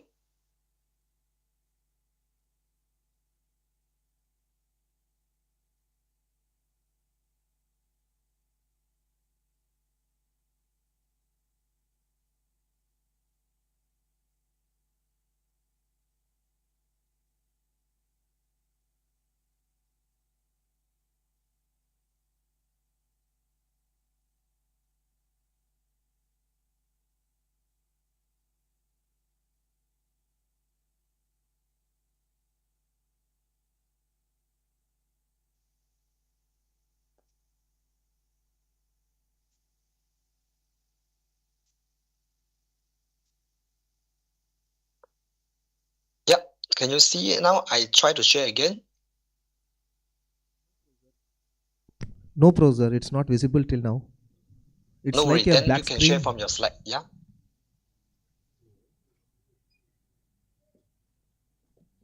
Can you try like sharing a screen?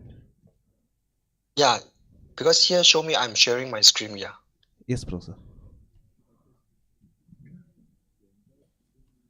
It's like entire screen, sharing the entire screen, Professor. Okay, yep.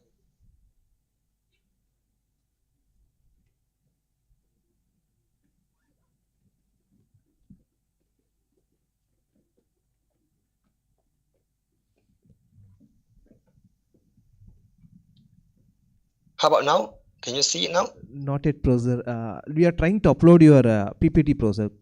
Moment, please. Okay. Yes, now it's visible, Professor. I think now it's visible. Visible, Professor. Now it's visible. Yes, Professor. All right, good. Thank you so much. Yeah. All right, it's very good morning, ladies and gentlemen. Finally, we sort out the technical problem. Right, so I can hear there is some echo sound from your side. Yeah. Yep, I think now is better. All right, so Today, my presentation is a recent progress in microalgae biorefinery. I would like to thank the organizer for inviting me to give a presentation to join the second international conference on sustainable technologies and energy and materials. So, as mentioned by the speaker just now, I'm from Khalifa University, Abu Dhabi, UAE, as well as in Malaysia. Right, so I will start my presentation with a background. Where is Malaysia? Also Nottingham, Malaysia, UAE, Khalifa University. Then I will start with introduction, why algae, fun fact about microalgae. Alright, so I will continue my presentation with new biorefinery, which is I will introduce a liquid biophase system. I also improve some improved version of liquid biophasing system. Right, so I will continue with latest development, which is artificial intelligence in liquid biophase system and also smart extraction technology. So I will end my presentation with bring home message and some acknowledgement. So hopefully within 30 minutes, I will finish my presentation. Alright, so let me give a quick introduction about University of Nottingham, Malaysia. So for information, University of Nottingham actually is global university. So we have 3 campuses. The first campus located in UK, in the city of Nottingham. Second campus located in China, actually is in the Ningbo campus. So it's around 7,000 students. Right, so the third campus is located in Malaysia. So we are around 5,000 students. So you can see actually we are global university across the world.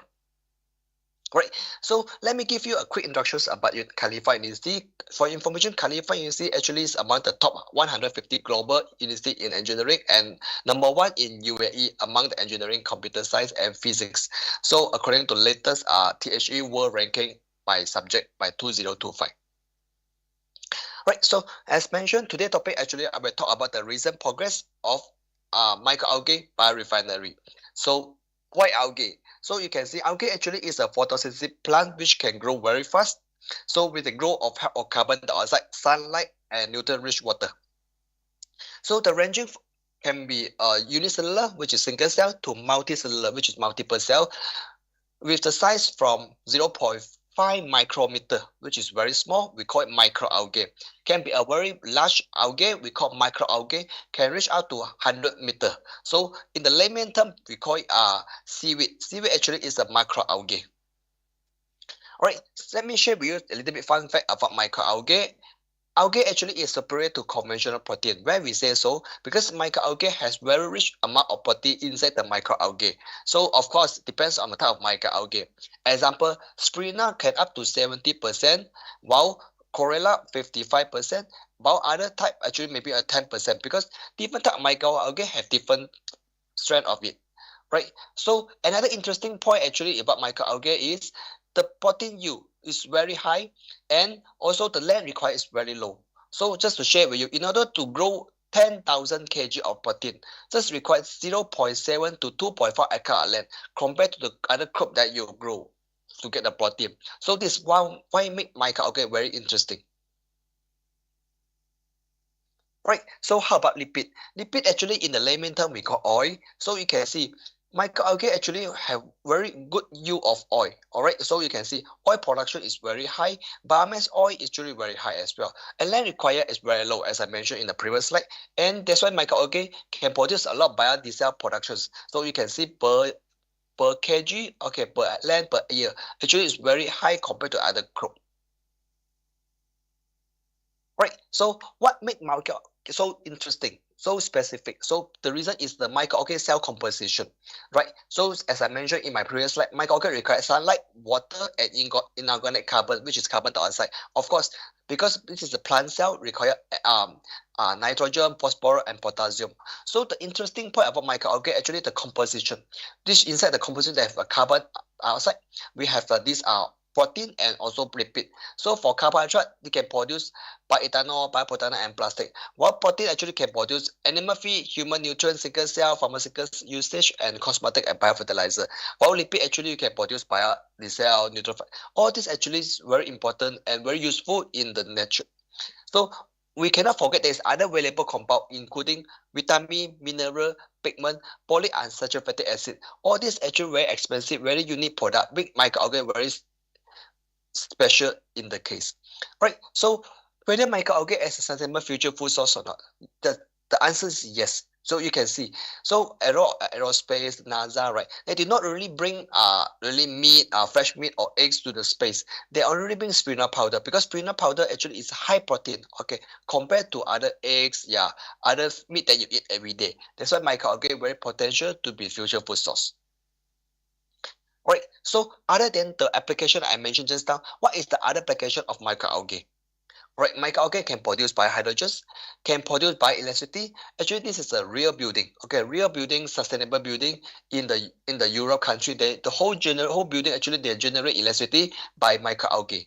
Alright, then microalgae can produce bioethanol. I think this is very hot topic nowadays. Yeah, microalgae also can produce biogas, biofertilizer, because all the spent biomass can be used as a biofertilizer, biocrude, pharmaceutical product, which is spirulina that we eat supplement every day. As a compound that I mentioned, the active compound, as I mentioned, as a future food as well, microalgae has a special property which is water cleaner. So because microalgae can absorb the heavy metal in the water, so that's why it can get a water cleaner as well. So of course there's some pigment, example fucosidine, azacitidine, all this is very expensive pigment, good for health, good for all these ingredients. And of course microalgae can be used as a biodiesel because microalgae is a third generation biofuel. Alright, let me share with you another topic which is liquid biofuel system. Alright, what is liquid biofuel system? Actually we consider as a new biorefining methods we developed by our team. Right, so let me give you some understanding about liquid biofuel system. Actually, liquid biofuel system actually is a liquid partition method of two liquid phases. Right, so for information, we have produced a book we call liquid biofuel system, focusing on fundamental and application in bioseparation technology. So we successfully recover and separate magnetic compound, whatever that you name it. Example, color pigment, protein, carbohydrate, lipid, vitamin, mineral, enzyme, nutrient, aroma, heavy metal, isotope. So whatever you name it as a bioactive compound or non-active compound, you can use this liquid biofuel system to do the separation. Right, so how to prepare liquid biofuel system? Just very simple process, just require two steps. One is the mixing, gentle shaking, and center the anti-gravity force. So just like how you make coffee every day, I think in the early morning you have to have in order to make coffee, have the sugar, creamer, then you have the coffee powder, then you have the water, everything. So everything actually very simple. Right, what is the main factor affecting this liquid biofuel system? So there is two main factor. Yeah, the first actually is phase forming component, just the ingredient that you put inside. All right. Example, the coffee powder, type of coffee powder. You have Arabica coffee powder, you have Robusta coffee powder. So in this case, this phase forming component actually very important as a self-destructive agent. So this is a phase forming component, right? You put inside, it will disrupt the cell, right? Because microalgae is very thick cell wall. In order to disrupt the cell, we need to break the cell wall. So all the active compound, example, protein, carbohydrate, lipid, mineral, vitamin, all this will being disrupted by the cell, then we released to the solutions. So this we call self-destructive agent. Right. Another function of this phase forming component actually is the separation and purification agent, which is we do the separation and purification agents together. So how we do it actually, after we put the one phase component, we put the second phase forming component. Second phase forming component can be salt, can be sugar, can be anything, as long as we form two phase. Right. You can see after forming two phase, right? The purified active compound will partition to the top. Right, this is partition on top. So what you want actually is in the top phase already. So this is how the separation happen. Well, let me share with you the second main factor affecting this liquid biofuel system. Right, we call concentration of the phase forming component. Why is so important? Because we call it biphases. Biphases at least have two phases. So concentration will play important to make sure there's two phases. If below the critical concentration before homogenized visible single phase, which what we do want. So what we want actually is turbid which unclear and form two phase. So this is how to construct this liquid biofuel system. So this is how the phase diagram being constructed. So this is the one phase. So one phase here. So one phase here, this is what we do want, because we want to have two phase so that we can have the clear partitioning of the active compound that we want. So if below the curve here is one phase, but above the curve here actually is two phase. So how to construct it? Actually, the concentration of the one component, another concentration of one component. You will see this concentration, and then you will form a two phases. So this is how to construct liquid biofuel system. Okay, good. Right. So let me continue with the improved version. Actually, we feel that it's not enough just to stop in the liquid piping system. Actually, we've done some improvement based on the industry requirement, because these applications, this new technique already applied to some of the industry applications. So we integrate with thermosensitive polymer. We name it as the thermal separating piping system. So this is one of the method. So also we include with the bubble, because some of the industry they feel that using centrifugations take time, then we include bubble in the system. That's why we call liquid piping flotation system. Right. And the third one, we integrate with upstream and downstream together, because as you know, in bioprocess there is upstream and downstream. So we integrate both together. So we call it extractive technology in liquid piping system. Of course, we have do more than that. So we have put electric, ultrasound, osmotic shock, and multi-phase. Actually, all this is an improved version. Depends on the requirement, depends on the specification, depends on the product that we want to extract from this system for the industry. So you can see we come up with a book. We call it liquid piping system. Also for multi-phase, because we feel that a lot of the compound, like example microalgae, they have multiple compound. Like example microalgae have carbohydrate, have protein, have lipid. So we want to extract the 3 compound at one time. So we use multi-phase liquid piping system. Right, so this is how the system works. All right, today I will share with you the 3 methods that are developed by our teams. The basic one, which we call advanced methods in liquid piping system. We have thermal separating piping system, liquid piping flotation, and X-ray technology. So let me start with the first one. So how this thermal separating piping system work? So basically, actually very simple process. Alright, so you have the fermentation brew via cultivation of microalgae. You mix it together with thermal separating polymer. Right, you mix together. After you heat it with the critical solution temperature. So a lot of people will ask, like example vitamin C, like other protein, sensitive to heat. Why you heat it into the heat?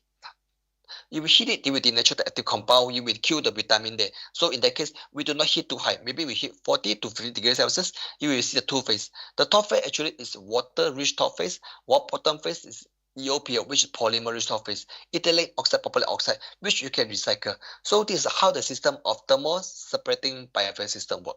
So very simple and easy way to use it. Right. So let me proceed with the next method, which is called liquid piping flotation system. So as you know, this is the liquid piping system that I mentioned in my previous slide. So it's normal concept. Just we add together with solvent submission. So solvent submission actually bubbling concept. So when gas passing through a cylinder gases, we form bubble. This solvent submission actually used a lot in wastewater treatment. Right, so we call fluctuations in the layman term. So we add together with solvent submission together with liquid piping system. We come up with the idea of liquid piping flotation system. So with the idea, right, we can do the separation, recovery, and extraction at the same time. So the gas, whatever the gas that you want, so you can use oxygen, carbon dioxide, the inner gas, or nitrogen. Passing through a cylinder gas, will depend on the size of the bubble. Then you will form a bubble. The active compound will attach to the surface bubble because of hydrophobic and hydrophilic, which is light water and dislike water. So active compound will begin attached to the surface bubble, will flow to the top. Right, this is the top phase. Capture all the active compound by this phase forming component. So this is how the liquid piping system works. So in that case, you can save a lot of time, save a lot of energy, and save a lot of cost as well. Right, so this is how the liquid piping system works. Right, so how we extract oil, right, from microalgae using this liquid piping flotation system. So there's a lot of parameters behind. Just like how you make coffee, you have the correct concentration of the coffee beans, sugar, maybe creamer, temperature, amount of water you put inside. Same like this liquid piping flotation system. So you have the correct concentration, which is a molecular of polymer, concentration of the salt, concentration of polymer, pH, volume of the aqua phase, volume of polymer, amount of the crude feedstock you put inside, gas flow rate, flotation time. So this is how the system. Of course, the more parameter optimized, the more pure product you will get. Right, so this is how the system works. So in order to extract the lipid, right, which is oil from microalgae, we need to have the carbon dioxide. So if you want to extract protein, you need to have nitrogen. You want to extract maybe carbohydrate, you need to have oxygen. So different type of gas have different reactions, different composition to extract the lipid that you want. So this is system how it works. So this is a passing through cylinder gas, this G4 porosity. So different size of bubble, different efficiency. So what we want actually is using G4. After G4, right, the active compound will pass to the surface of this bubble. So the EOPO will separation, then the EOPO will do the extraction of everything. So you can see we heat up above the critical solution temperature, maybe 40 to 50 degrees Celsius. The lipid will punch in the top, while EOPO concentrated will continue using another new system. So you can see we can save cost of the EOPO as well. We can make the efficiency very high. So this is how we extract oil from using this liquid biphasing flotation system. Great. So I hope it's clear. Right. So the last one that I want to introduce actually is the extraction technology work. Right. So actually this is considered one stone killing more than two birds. Why we say so? Because we combine upstream and downstream together. So this is upstream. Upstream actually is we put the feed and microalgae to the normal cultivation. We put another new component we call phase forming component inside the system. So we let it cultivation maybe for 1 week or 2 weeks, depending on microalgae. Right after the harvest system, right, we heat it above the critical solution because we're using thermosensitive polymer. We heat it above the critical solution with no agitation, no shaking in the process. Right after the UAC, the top phase actually is a pure product that we want together with water. You just need to remove the water using evaporations, then you get the pure product already. While bottom phase actually is a concentrated phase forming component plus a biomass which you can recycle. So this is how the system works in overall.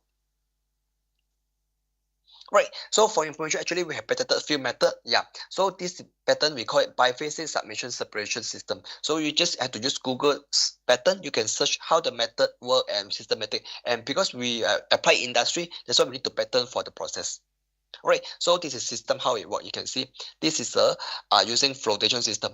So we cultivate microalgae at the same time we do the extraction of the algae.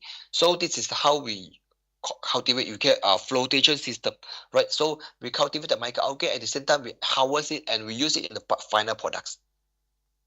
All right, so for information we also try to tap into the artificial intelligence, which is AI. So we claim it as a smart extraction technology because everything now can be a very smart things. Yeah, we put the temperature sensor, we put the ultrasonic sensor and the temperature sensor. Then we can connect to Arduino board. Then for the Wi-Fi, we use the cloud system computer, we analyze the big data, then connect back to the digital. So everything actually designed by our team. Actually, you can see we designed the interface one from the apps, so we can monitor the water level, we can monitor temperature, we can monitor the pump control to measure the concentration, everything. And actually, it's a real-time monitoring system. So this is the interesting part because we developed during the pandemic time.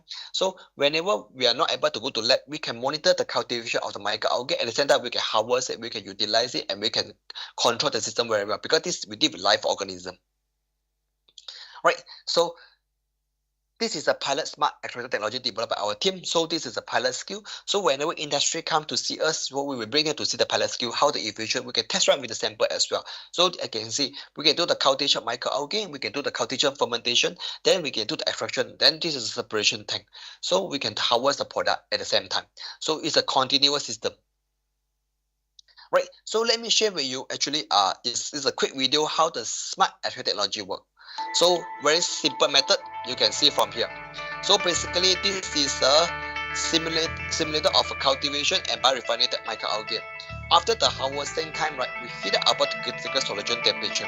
So you can see the top phase actually consists of the microalgae, but due to the thermosensitive polymer, we break the cell wall. After breaking the cell wall, right, you can see the top phase actually is just oil, and middle phase is water, and bottom phase is the microalgae, which you can recycle. We claim as a smart because we have some sensor to control the system. That's why we claim as a smart extraction technology in the system. So it's very useful method and very fast. So within 1 or 2 minutes, so you can see the oil layer, water and biomass. So this is very efficient method. That's why I'm very impressed from the industry. They use this method to do the extraction of not only oil product, protein, carbohydrate, and other active compound. Right, so let me share with you actually some in our industry final products. Yeah, we use for industry. We call it biolinear integrated algae farm. So this is a biolinear integrated algae farm. Actually, combination of this Nottingham, Malaysia algae biotech consortium and also TST as also in government entity. We call it bioeconomic corporations. So this is a 5 acre land size. We claim as the largest spirulina microalgae farm in Malaysia. So I think we are still in the construction. So hopefully we construct, then we can visit the farm.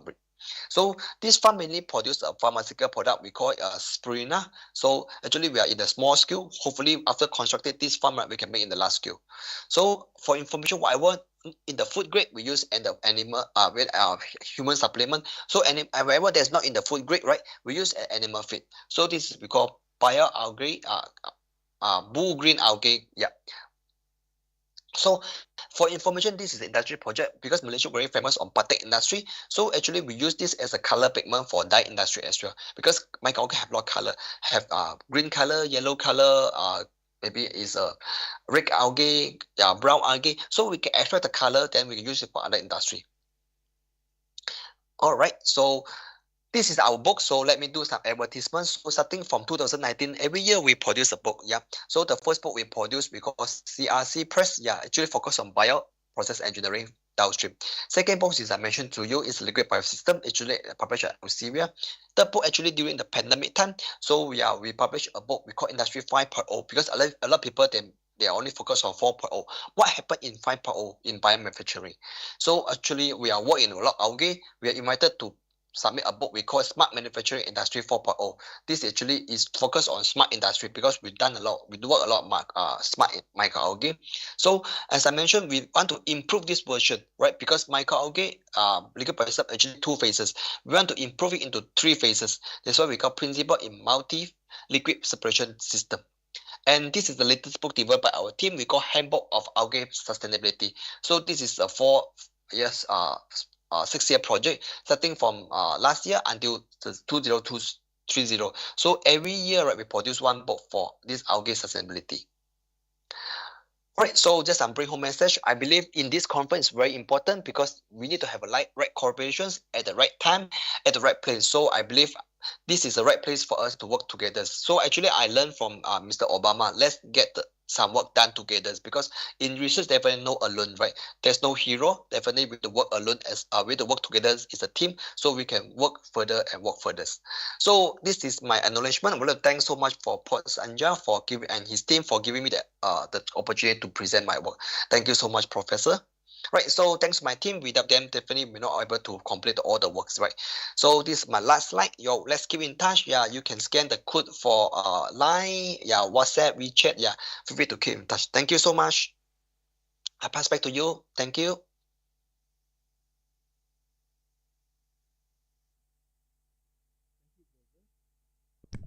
Thank you, Professor. Thank you so much. Now the floor is for open discussions.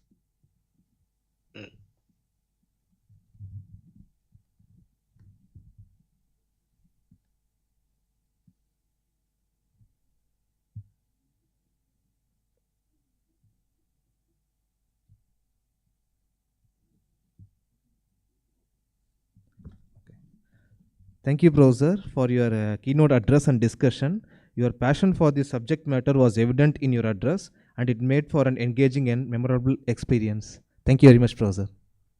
Thank you so much. Have a nice day.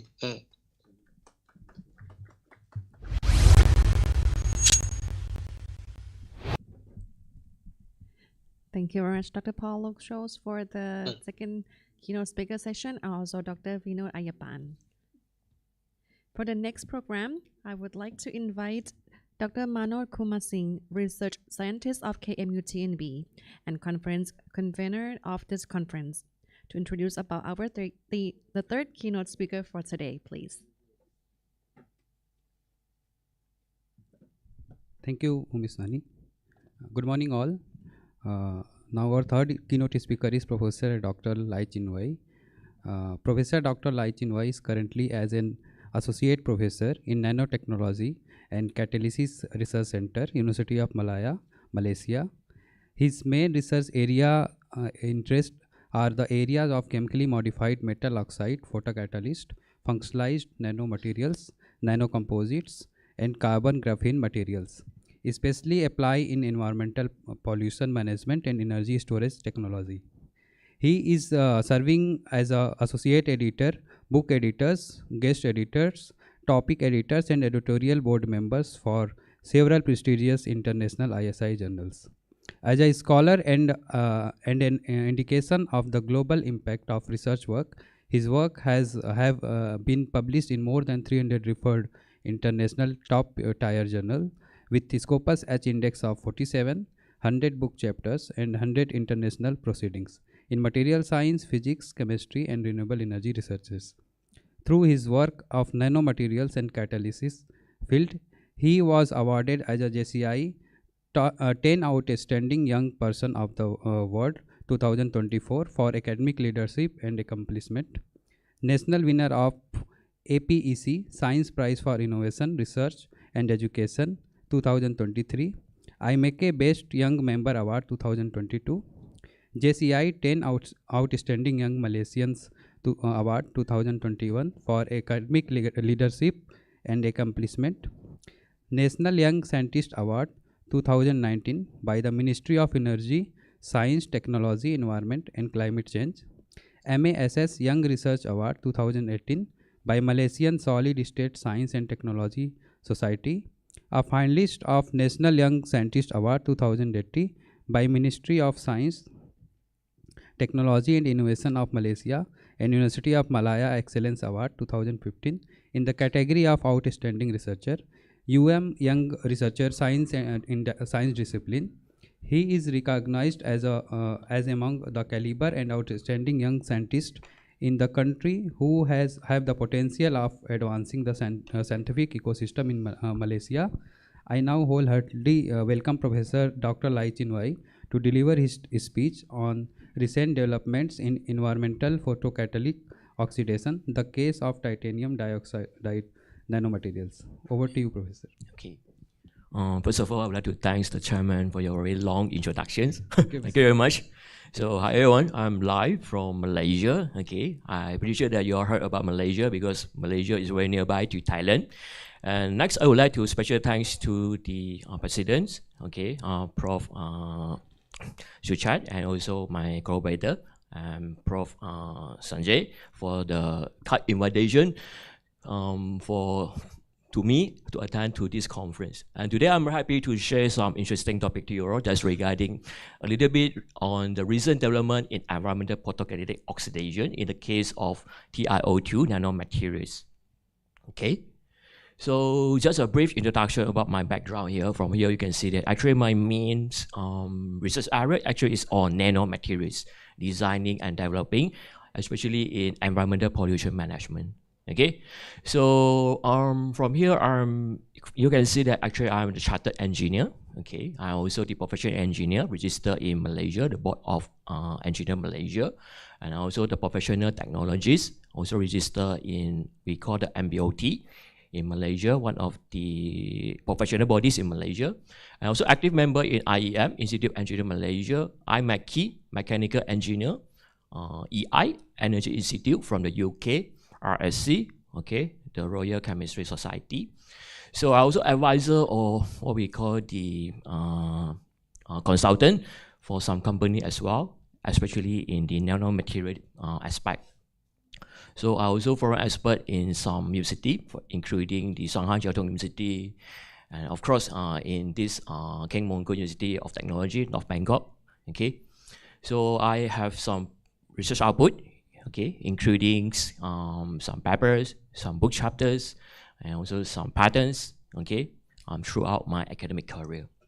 Also associate editor and also guest editor in some ISI journals so far. So in future, let's say that I have experience, maybe I can share some of the tips to publish in high impact journals, and also how to publish in a good journal as well. So I'm also book section editor for several books, especially I worked with Elsevier, Springers, and some with the Wiley as well. So I have some postgraduate students. So far I've graduated about, I think, 15 PhD students and 20 master students right now. And as I mentioned by the chairman just now, I received some award from national and also international. So University of Malaya, I think this is one of the quite famous, I think, top university in Malaysia. Actually, it's top one in Malaysia right now. With the world ranking is 60. The QS world ranking right now is 60. So University of Malaya actually is located in Kuala Lumpur. Okay, Kuala Lumpur is capital of Malaysia. I think everyone know that Kuala Lumpur is the capital of Malaysia. Okay, so this is our campus, the map of our campus. From here you can see that we have a small jungle. You can see here from here, and we also have a small lake. So basically we have 12 main faculties. We have law, engineering, and so on. We have 12, and our campus is not that big. It's about 550 campus in the southwest of Kuala Lumpur, Malaysia. So from here we can see a few signature building in Kuala Lumpur. I'm sure that you all know about the Petronas Twin Tower. We name it as KLCC. Okay, so we also can see the TRX Exchange Tower, Menara KL Tower, and recently we have another one big building. Okay, we call the world's second tallest skyscraper, Merdeka 118 Tower, and this building is very nearby to UCL Malaya.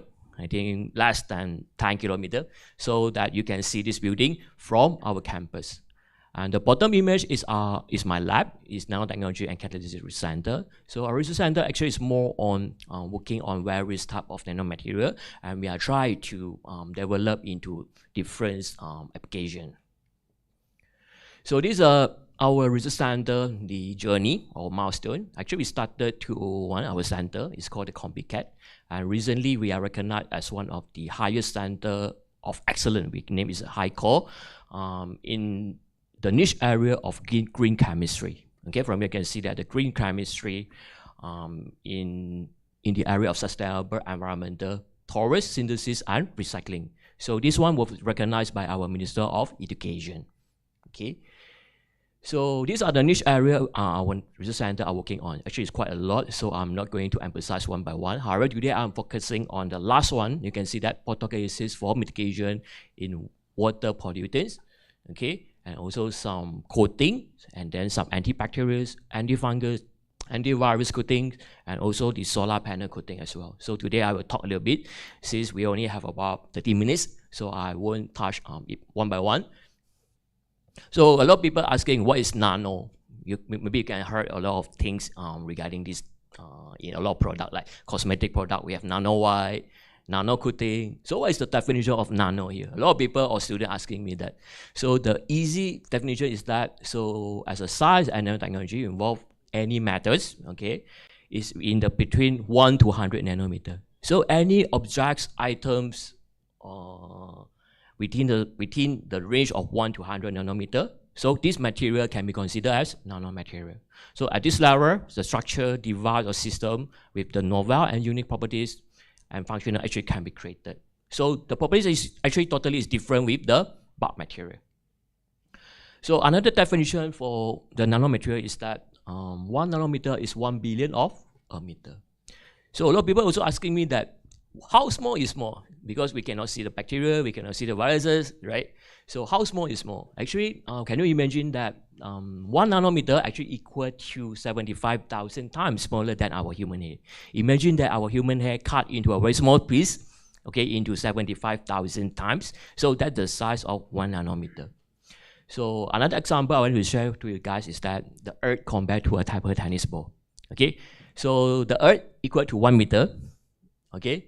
So the table tennis ball equal to 1 nanometer. So that's the size contrast between 1 meter and also the 1 nanometer. So actually it's very, very big contrast. Can you see that? So nanotechnology actually repair a lot with a size less than 100 nanometer, as I mentioned just now, because we are focusing on the size range from 1 to 100 nanometer. So we are designing various of the structures, like the most common one with the nanoparticles. Of course, we are trying to create some quantum dot, nanotubes, nanofibers, and so on. And this is our red blood cell. You can see that actually it is micro size. It's more bigger than the nano size. Okay, recently, I think last few years we have the COVID-19 viruses. From here you can see that the coronavirus actually the size is considered quite small. It's 60 to 140 nanometer. So that is about the nano size rate viruses. So it's very dangerous because we cannot see, we cannot sense, and we cannot know where is it. So that's very small viruses. So for me, actually our Earth, our world today is rapidly warming, especially now you are getting hotter and hotter from time to time. Okay, because of a lot of the pollution, not only air and water pollution is getting worse. However, our climate is also changing from time to time. It's totally different with 10 years ago, 20 years ago. And our journey is still long yet, it's long way. So in order to get rid of this global warming, I think this is a global issue, the global warming. So not only in Malaysia, in Thailand, but I think it's a world issue, we need to solve it.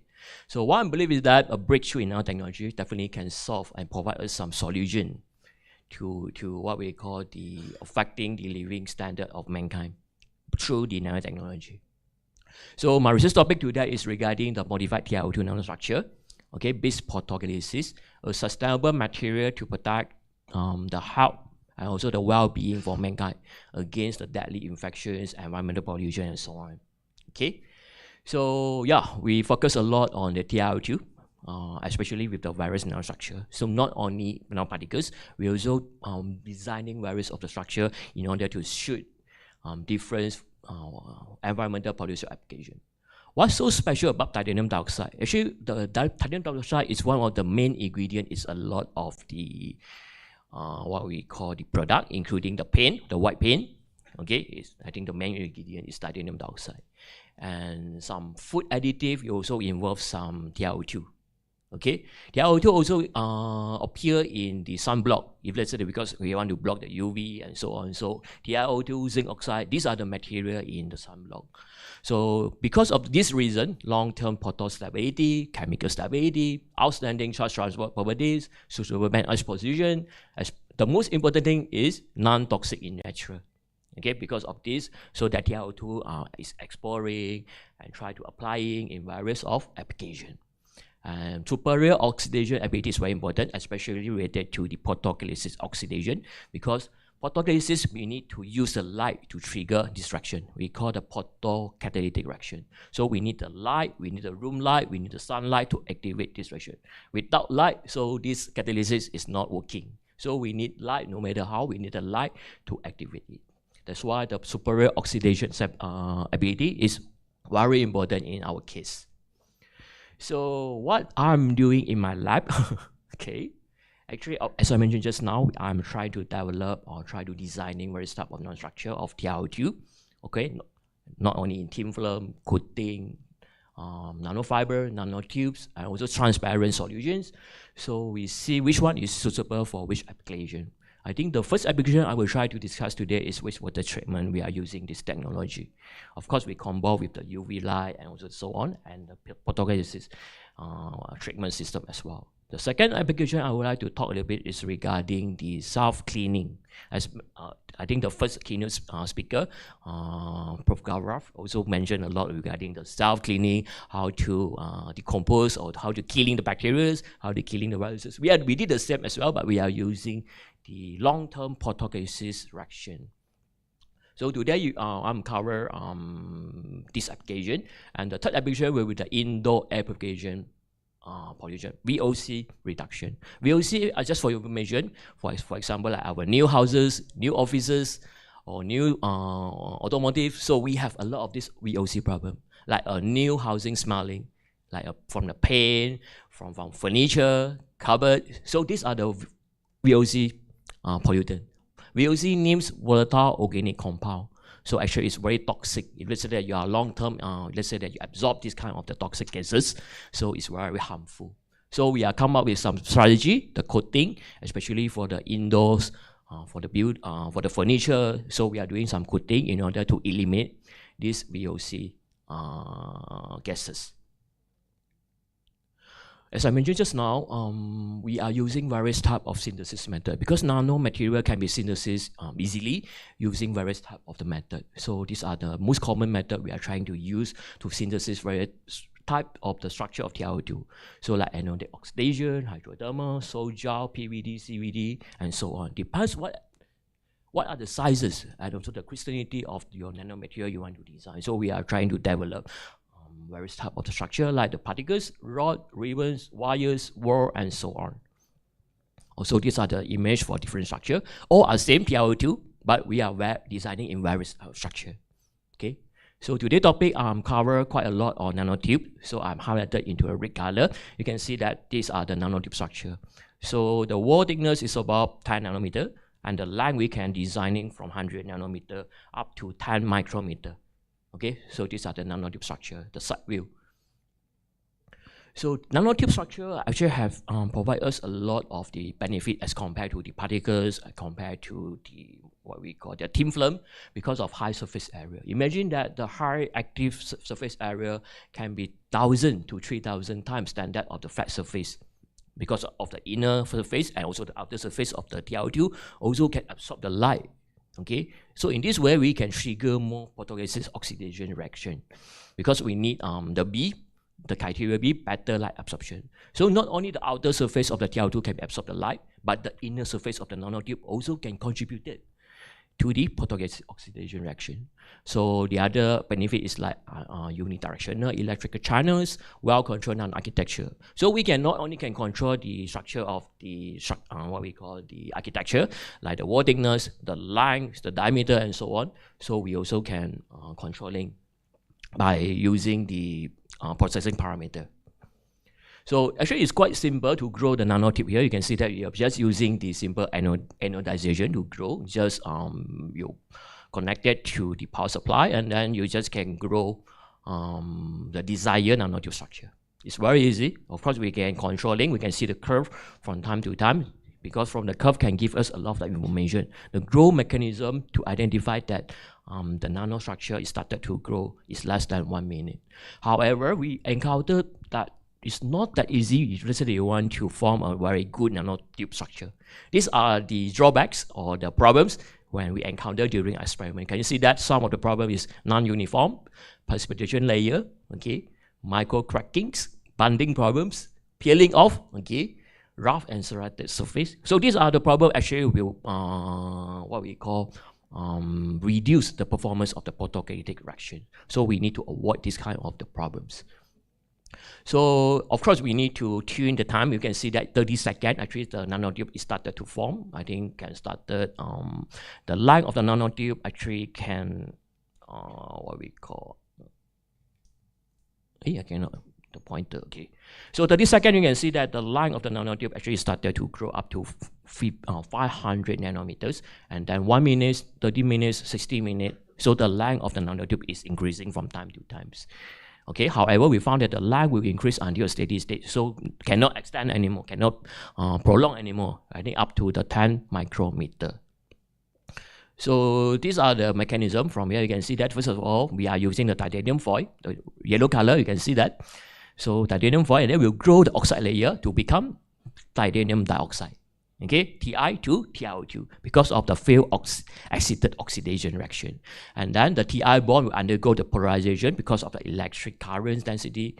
So it will become the wicks, and then the Ti4 plus actually will move, and then will causing the localized field excited dissolution. So this will attack the TiO2 layer or the surface. You can see that how they attack. So when attacked, they can form the pit, or we call the pit initiation.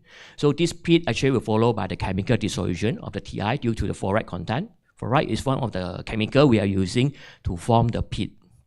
Okay, so the pit actually will eventually grow into the nanotube structure. So these are the very simple mechanism how we are going to grow the nanotube onto the titanium foil. This chart also important to show that we can have a lot of information like what are the timing to form the oxide layer. You can see that the current density actually is dropping from time to time because of the oxide formation and pit waddling and so on. So these are the information we also can note down for explanation. We are trying to control the voltage from 10 volt to 60 volt. So we found that the diameter and the length of nanotube is increasing with the anodization voltage. So next, I will try to briefly discuss a little bit on the first application, wastewater treatment. We are using this foil for wastewater treatment. Okay, just for information, the water pollution, especially in our river, our lake, our pool, especially at the sea. So we have a lot of this kind of the pollution, especially for the industry dye. Okay, so from here you can see that water pollution is seen as one of the major environmental concerns focused by our world. Every 20 seconds, a child or 3.5 million people globally die every year due to the water-related diseases. Okay, these are according to the WHO, World Health Organization. So this case actually is getting serious, especially in the Middle East or in some of the country. So actually a lot of that, 99%, occur in developing country. So the solution is that we are trying to design this kind of what we call the film or thin film. So we are put into our wastewater system. Of course, this one will trigger to the protocalysis oxidation. So because TiO2 can be a very stable protocalase, which will trigger the advanced oxidative process that will create the strong oxidation agent to break down any organic matter, such as the dye, persistent organic pollutant into the harmless substance in the presence of light and water. These are the mechanisms. So these are the results. From here you can see that initially I think it took about 2 hours from blue color into the colorless water. Okay, we just need to put our sample inside and then we will wait for 2 hours so the color will become the color structure. Next, I will move on to the surface treatment by using the rapid, because just now you are using this thin film. This one we are using the transparent solution or colloidal. Using the same material as well, is TiO2. However, we turn it into the bluish transparent solution, and this one we do it for the coating. Okay, I think coating is one of the important application, not only in industry, but in a lot of the application we need the coating. Okay, from here you can see that we are using the electrostatic spraying. From here you can see that this is one of the buses in our campus. So that time was the COVID. So we're using this to prevent the viruses or the bacteria for the transmission, because we know that the highly touched surface is highly touched surface actually it can be very easily to transmit the viruses. Okay, right now I think we have another issue, the flu issue. So also can be transmitted, this one. So that's why we want to prevent, especially the student or the campuses, we want to prevent this because there will outbreak, so a lot of people will infected. That's why we come up with this solution because of its long term. So we don't have to spray every month. Actually, it can last for 12 to 24 months after the coating. So we have a ability to killing the bacteria or viruses. When any bacteria or viruses onto this surface, okay, so it will kill immediately because of the protocalysis oxidation rate. Reactions. Okay, since we are applying onto the public transport, onto the building, so we cannot put the sample or the species from the public transport. So we are using another device we call the ITP, surface hygiene monitoring device, to measure the cleanliness or the bacterial counts for the treated surface. So these are the surface. So what we did here is that before and after we will have some value.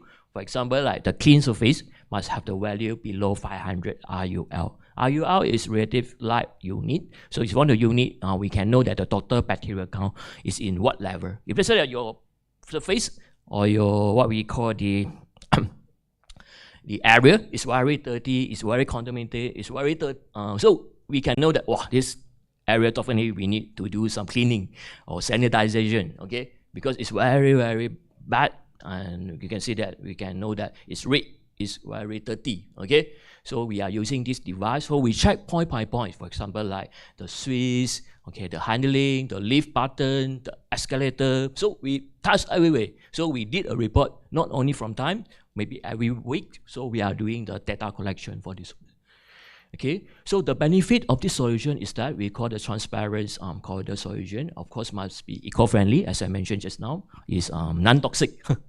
So everyone can be used. Okay, no harm to the kids, the folks and students, and because it's eco-friendly surface.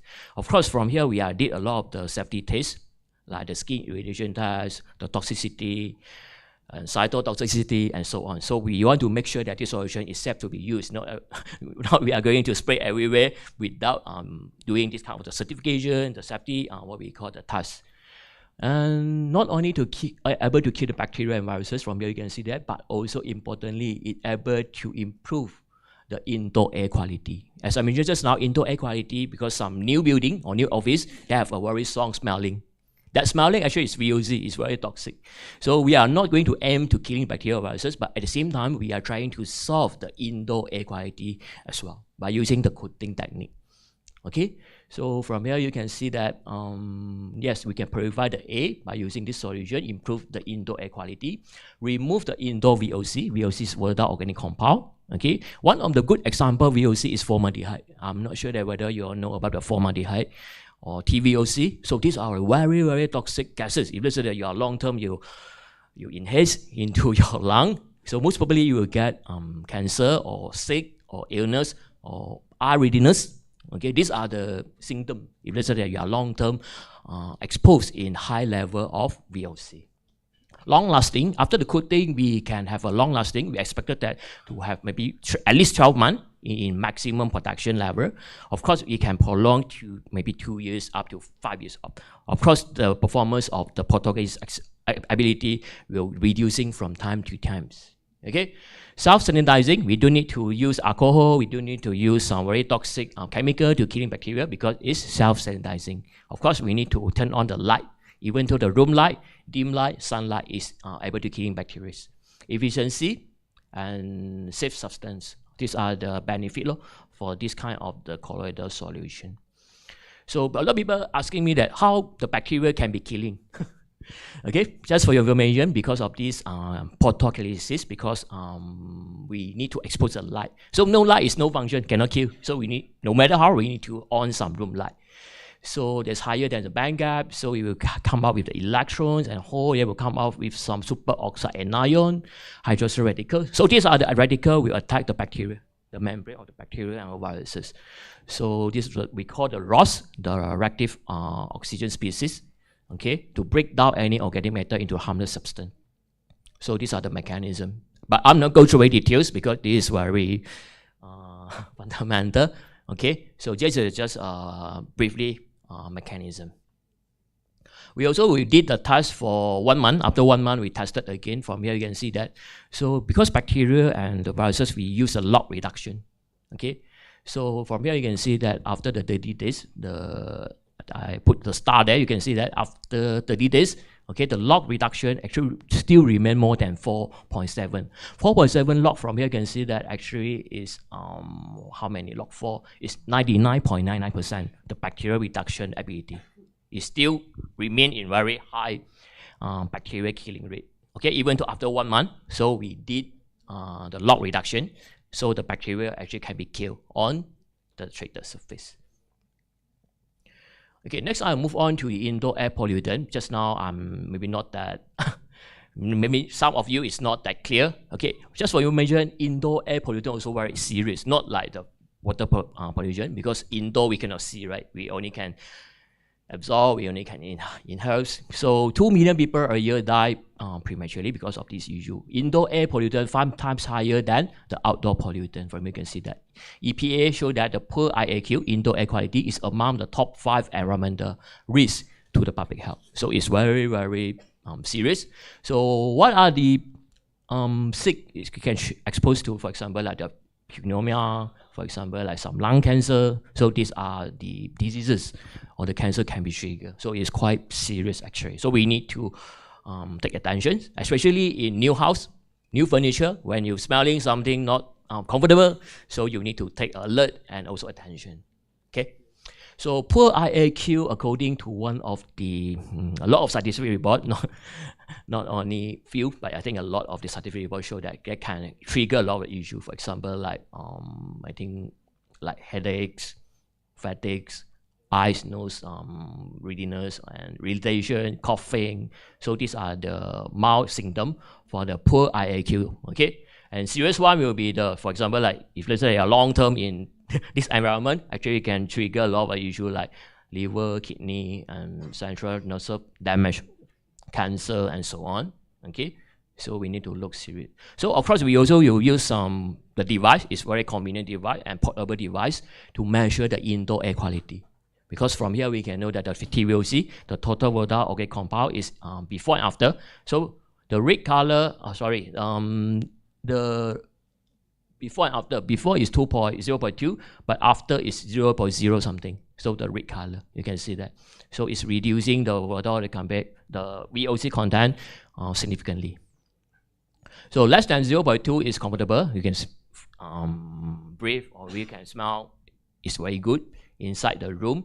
So if let's say that you are in 0.2 to 3, that is irritation. You're not feeling well. So we are using this kind of meter in our offices. So after the coating and before coating, so we are doing the test as well. Okay. So next, since today's topic is regarding the sustainable technologies for energies and materials, so I think I'll also cover one section for, right now we have one project with the government, is for the solar panel. I'm not sure that Thailand is it a lot of the solar panel we are using, because in Malaysia, we have a lot of the PV farm, we call the solar panel farms, okay? However, we found that after a few years, we have issue like 30 solar panel. Okay, very 30. So this 30 solar panel actually affected the light absorption onto the solar panel. So what we did is that we are still the same. We are doing the coating. Of course, we try to modify or functionalize our material, the TiO2, to attach to the solar panel, the glass. Okay. So from here, you can see that solar panel is expected to reach 10% of the global power generation by the years of 2030. That means that we still have 5 more years, but the solar power consists of 10%. It's quite a lot. So because right now we are still emphasized on the petrol, diesel, and so on. So, but the accumulation of the dust on the solar panel is already a significant issue. So what we did here is that we are trying to aim to develop a new transparent nano solution. At the same time, we can further enhance the solar panel output. The solar panel output means we can generate more electricity, more power, okay? So, and leading to a better return of investment, because this one, we involve a lot of the industry. So they want to see the ROI. Of course, we need to say that after you invest for this coating, of course, you can generate more power, okay? At the same time, you can reduce the maintenance for the solar panel, because solar panel maintenance, the cost for maintenance is very expensive, because we need to use some chemical to clean it, wash it. So that's why we have aimed to reduce the maintenance cost. At the same time, we can repel the water. I think the first speaker also talking about the self-cleaning. This is more onto the self-cleaning surface after the coating. So to repel the water and prevent the build-up dust and so on. So we can see that the 30 solar panel and also the clean solar panel is totally different. So this from our lab is one of the solar panel. We are coated with different layer, of course with different TiO2 content as well. So we noticed that the thickness actually will play a very important role. Okay, so thin thickness and also the thickness. So it's very important role. So these are the results. We can see that the reference is without coating. So we are coated for 4 layers, 3 layers, 6 layers. We found that 5 layers show amazing result. You can see that increasing about 2%. After the coating, you can generate 2%. Imagine that we have one solar farm that consists of maybe 10,000 of solar panel. So that's 2% actually indicate that have a lot of the power we can be generated after the coating. Okay. So at the same time, we also can saving the cost like cleanings, maintenance, and so on. So this after the second week is still remaining top. I think it's improving 2.2%. Okay, this is the latest data. I think it's grabbed from a few months ago, this data. Right now, we are collecting for maybe 2 to 3 months. The data is still consistent, improving 2 to 3%. The maximum actually can up to, if I'm not mistaken, is up to 3-point-something% up. Okay. So we are collecting the data from time to time. Now, this project is still continuous and still ongoing. So some summary I can conclude that here is that the result from the study present a significant insight into the relation between the TiO2 layer application and the performance characteristic of the energy consumption, mobility, resistivity, conductivity, and transmittance. So these are the properties we are going to test and verify one by one. Okay, the stability in power consumption and moderate variation in energy consumption suggested a positive impact of the coating on energy efficiency, demonstrating its value in modern energy management strategies. And the finding confirmed that there's intricate the balance in multi-layer coating application, where this stage is increasing the number of TiO2 layers show better or improvement in charge, carrier mobility, structural integrity, and overall device efficiency. So I think, yeah, this is conclusion.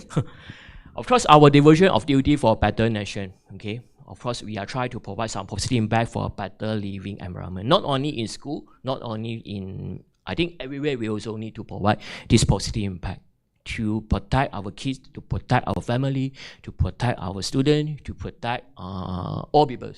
So because SDG, we also emphasize on the SDG, the column. We have a lot of the SDG, I think have 17 or, yeah, I think about that.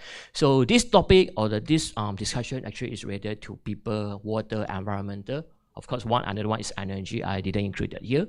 So people like improving well-being for all, providing the sanitization facility, and promote the hygiene. So these are the SDG impact we are going to bring out or try to bring out in this study. So last but not least, I want to share some facility. If so that in future you all want to come to visit, maybe we can have some cooperation in research facility. We have this kind of the spectroscopy hall. We also have the X-ray hall. So all the XRF, XRD, Institute, XCD, Raman, PL. So we can have it in our lab. And we also have some what we call the reactor hall. It's all right. We're scaling up the what we call the reactions in order to adapt the industry application. We also have one pilot plant is for the nanomagnetic. Nanomagnetic is more on the iron oxide. It is one of the pilot plant we have it. We design it in our campus as well to come up with the theory of the metal oxide nanoparticle. So partner, we have a lot of partner, of course, included today because we are going to sign MOU. Hopefully that we can sign MOU today since we have a lot of partner, and hopefully that we can have more projects and also have more platform we can work together and we grow together, because as mentioned by Professor Shaulok just now, so actually research is teamwork. So of course not only limited to Malaysia, but I think all over the world. So we are trying to solve the world problem, global warming and so on. So hopefully that we can work and solve the world issue together. Of course, we also have welcoming some internationalization, networking. If you say you have any what we call want to come to provide, so sharing your research, to sharing your ideas. So we are welcome to provide and come out with a seminar. So we can organize this kind of and also can. And I also cooperate. This is my just out for the nano coating. So this one is one of the industry project. Right now we are still ongoing for this project. So we are cooperation with Museum Malaysia, the groundbreaking nano coating for PV panel. We also have a lot project for, especially for the industry one. So with that, thank you very much for your attention. Hopefully that my slide and also my presentation today is not that boring. That's why I come out with very easy slide so that everyone can understand my topic and talk today. Thank you very much. Thank you, Professor. Thank you, Professor, for such a wonderful talk. I know that many of attendees have got great appreciation. I am grateful to have the opportunity to hear from you and learn from your wealth of knowledge and experience. Now the floor is open for discussion. Any question? Hi, Prof. Hi. You showed very interesting results with the solar panels with multiple layers of coatings. Coating. And then you showed with different number of layers how do things vary in terms of power output. Interestingly, at 5 layers, things are becoming peaked. Sorry, again? You showed like 2 layers, 4 layers, 5 layers, and 6 layers. Of the 6 layers? Yes. So at 5 layer, the the power output was higher. Yeah. As compared to even 6 or 2 layers. Why is it so? This is a very interesting question because this project is still ongoing. Okay. At the same time, we are trying to verify from the fundamental aspect why 2 layers. Maybe 2 layers is insufficient because we need to because nano is very small. Right. Okay, let's say that for the surface maybe it's not that uniform to be coated onto the solar panel because we are coated onto the glass. Right. So if let's say that 2 layer maybe insufficient layer or the thickness in order to cover the what we call the whole coverage for the glass surface. That's why we found that if other year, because we did some SEM, we can see that the coverage of the 5 layer is more it's more uniform than that of the 2 layer. 2 layer we can see somewhere yes we can coat it, but somewhere it's not coated very well. So if we go to 6, 7, 8 layers, would that be improving? Again 6, 7 or 8 layers? When we increasing, of course, based on the understanding, we coated more layer is better. However, the real case is not like this. So we need to get an optimum thickness, because when we have exceeded the layer, so easily to form the, what we call the recombination. So the block is something. So we need very thin layer. At the same time, we need to coverage that one. So usually we exceed the thickness, so we can come up with some drawback. So it started to drop again. So maybe block something, the UV, because this one, the glass must as thin as possible when you have it block the sunlight absorption. So the solar panel performance will reducing. So very interesting this one. That's why we are still studying and still understanding more, because this project is just started, if I'm not mistaken, August, I think, just less than 6 months. So now we are still ongoing for this project. Thank you. Thank you. How about the thickness of the layer, or how you apply the layer into the... Apply on? How about the thickness of the layer? One layer. Oh, one layer. One layer. And how you apply the layer structure on the solar panel? Layer structure means the thickness, right? Yes, thickness. Right? How you apply it by? Oh, we also did the same, the electrostatic spraying. Just now we are trying. And the thickness of one layer approximately. So I think we need to controlling the spraying skill and technique, because we have we cannot put because when you too much. So I think we have some strategy like maybe 2 seconds. So we need to cover in this range. So we are because everything is we are using the manship to doing the work. Of course, from the lab we are using the speed coatings. So it's totally different, that one, because the big area, because solar panels sometimes can be big.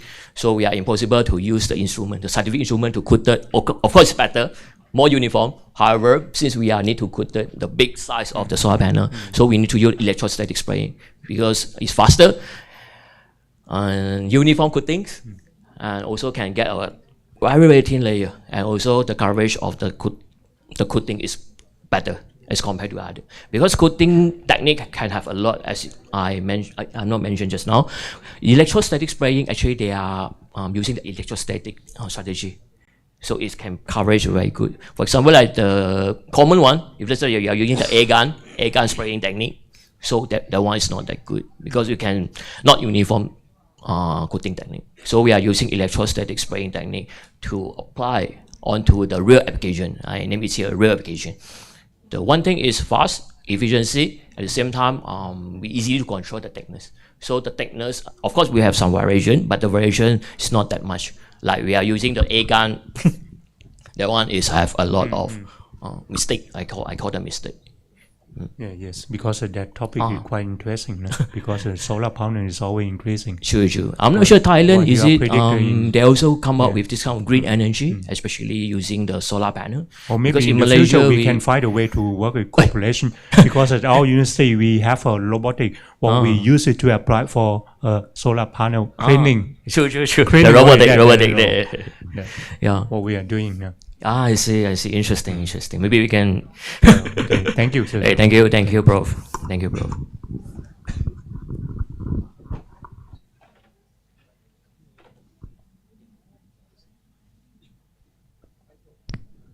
Thank you, Professor, for the thought-provoking discussion. Thank you once again.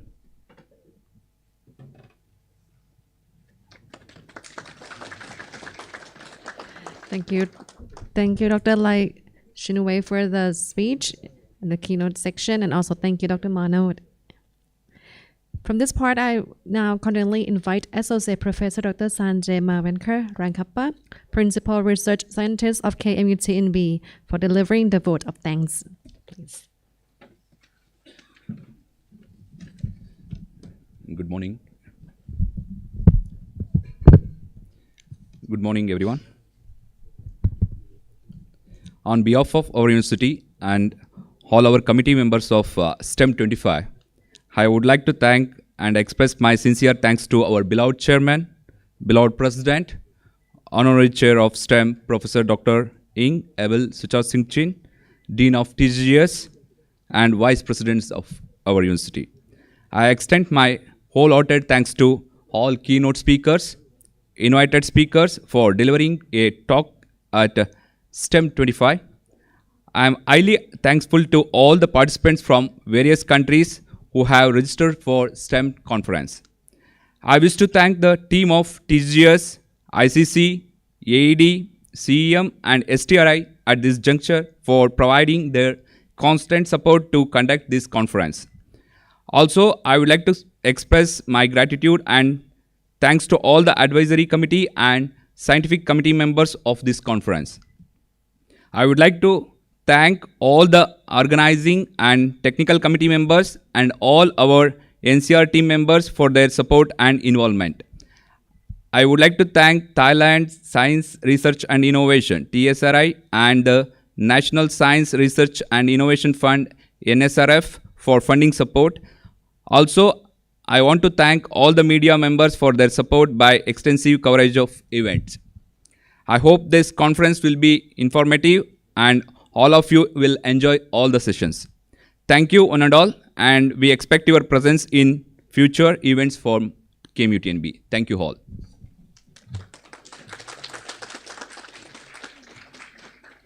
Thank you very much, Dr. Sanjay. Now I would like to request all the keynote speakers, the invited speakers, and the NCR team members to come to the stage for the group picture together, please.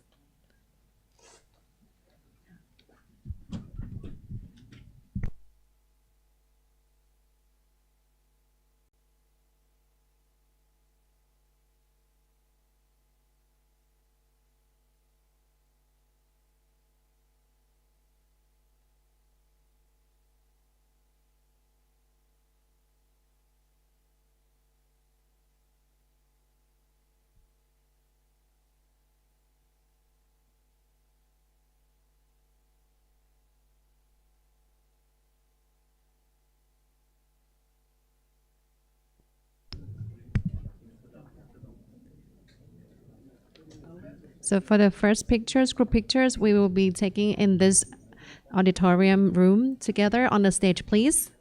And then we move the team to take with the banners outside.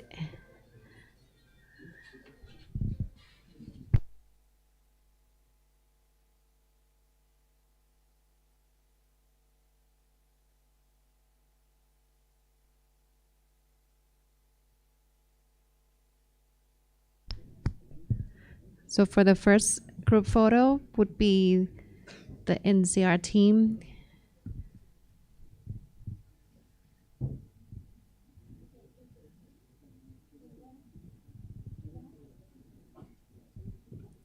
The NCR team, please join on the stage for the picture, please.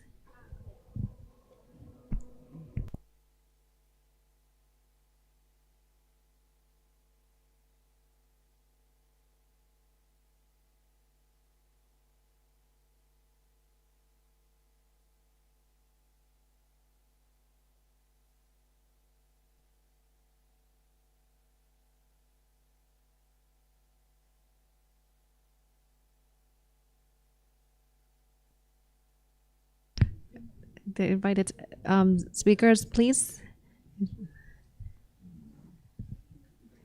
Yes. So we add more of the invited speakers for the second group picture, please.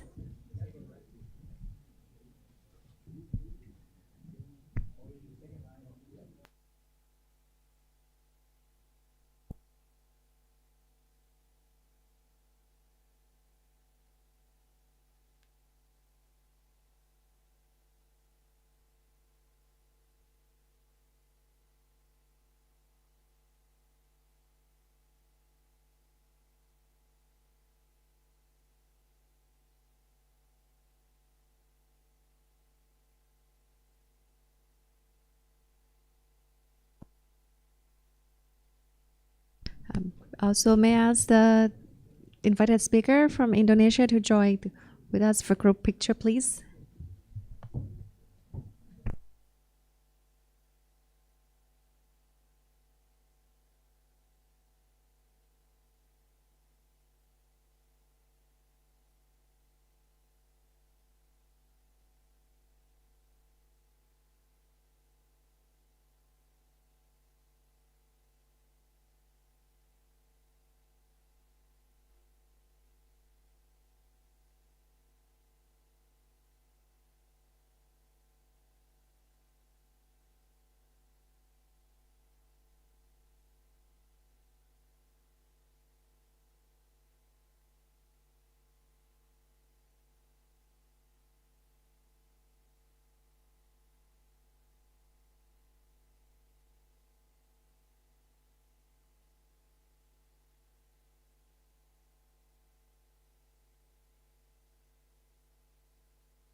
Thank you very much.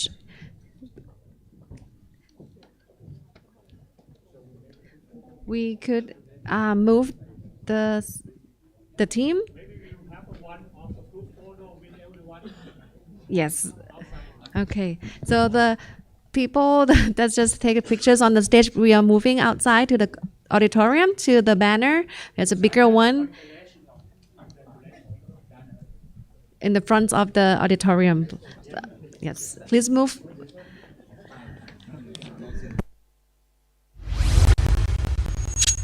ขอเชิญนักศึกษาที่ร่วม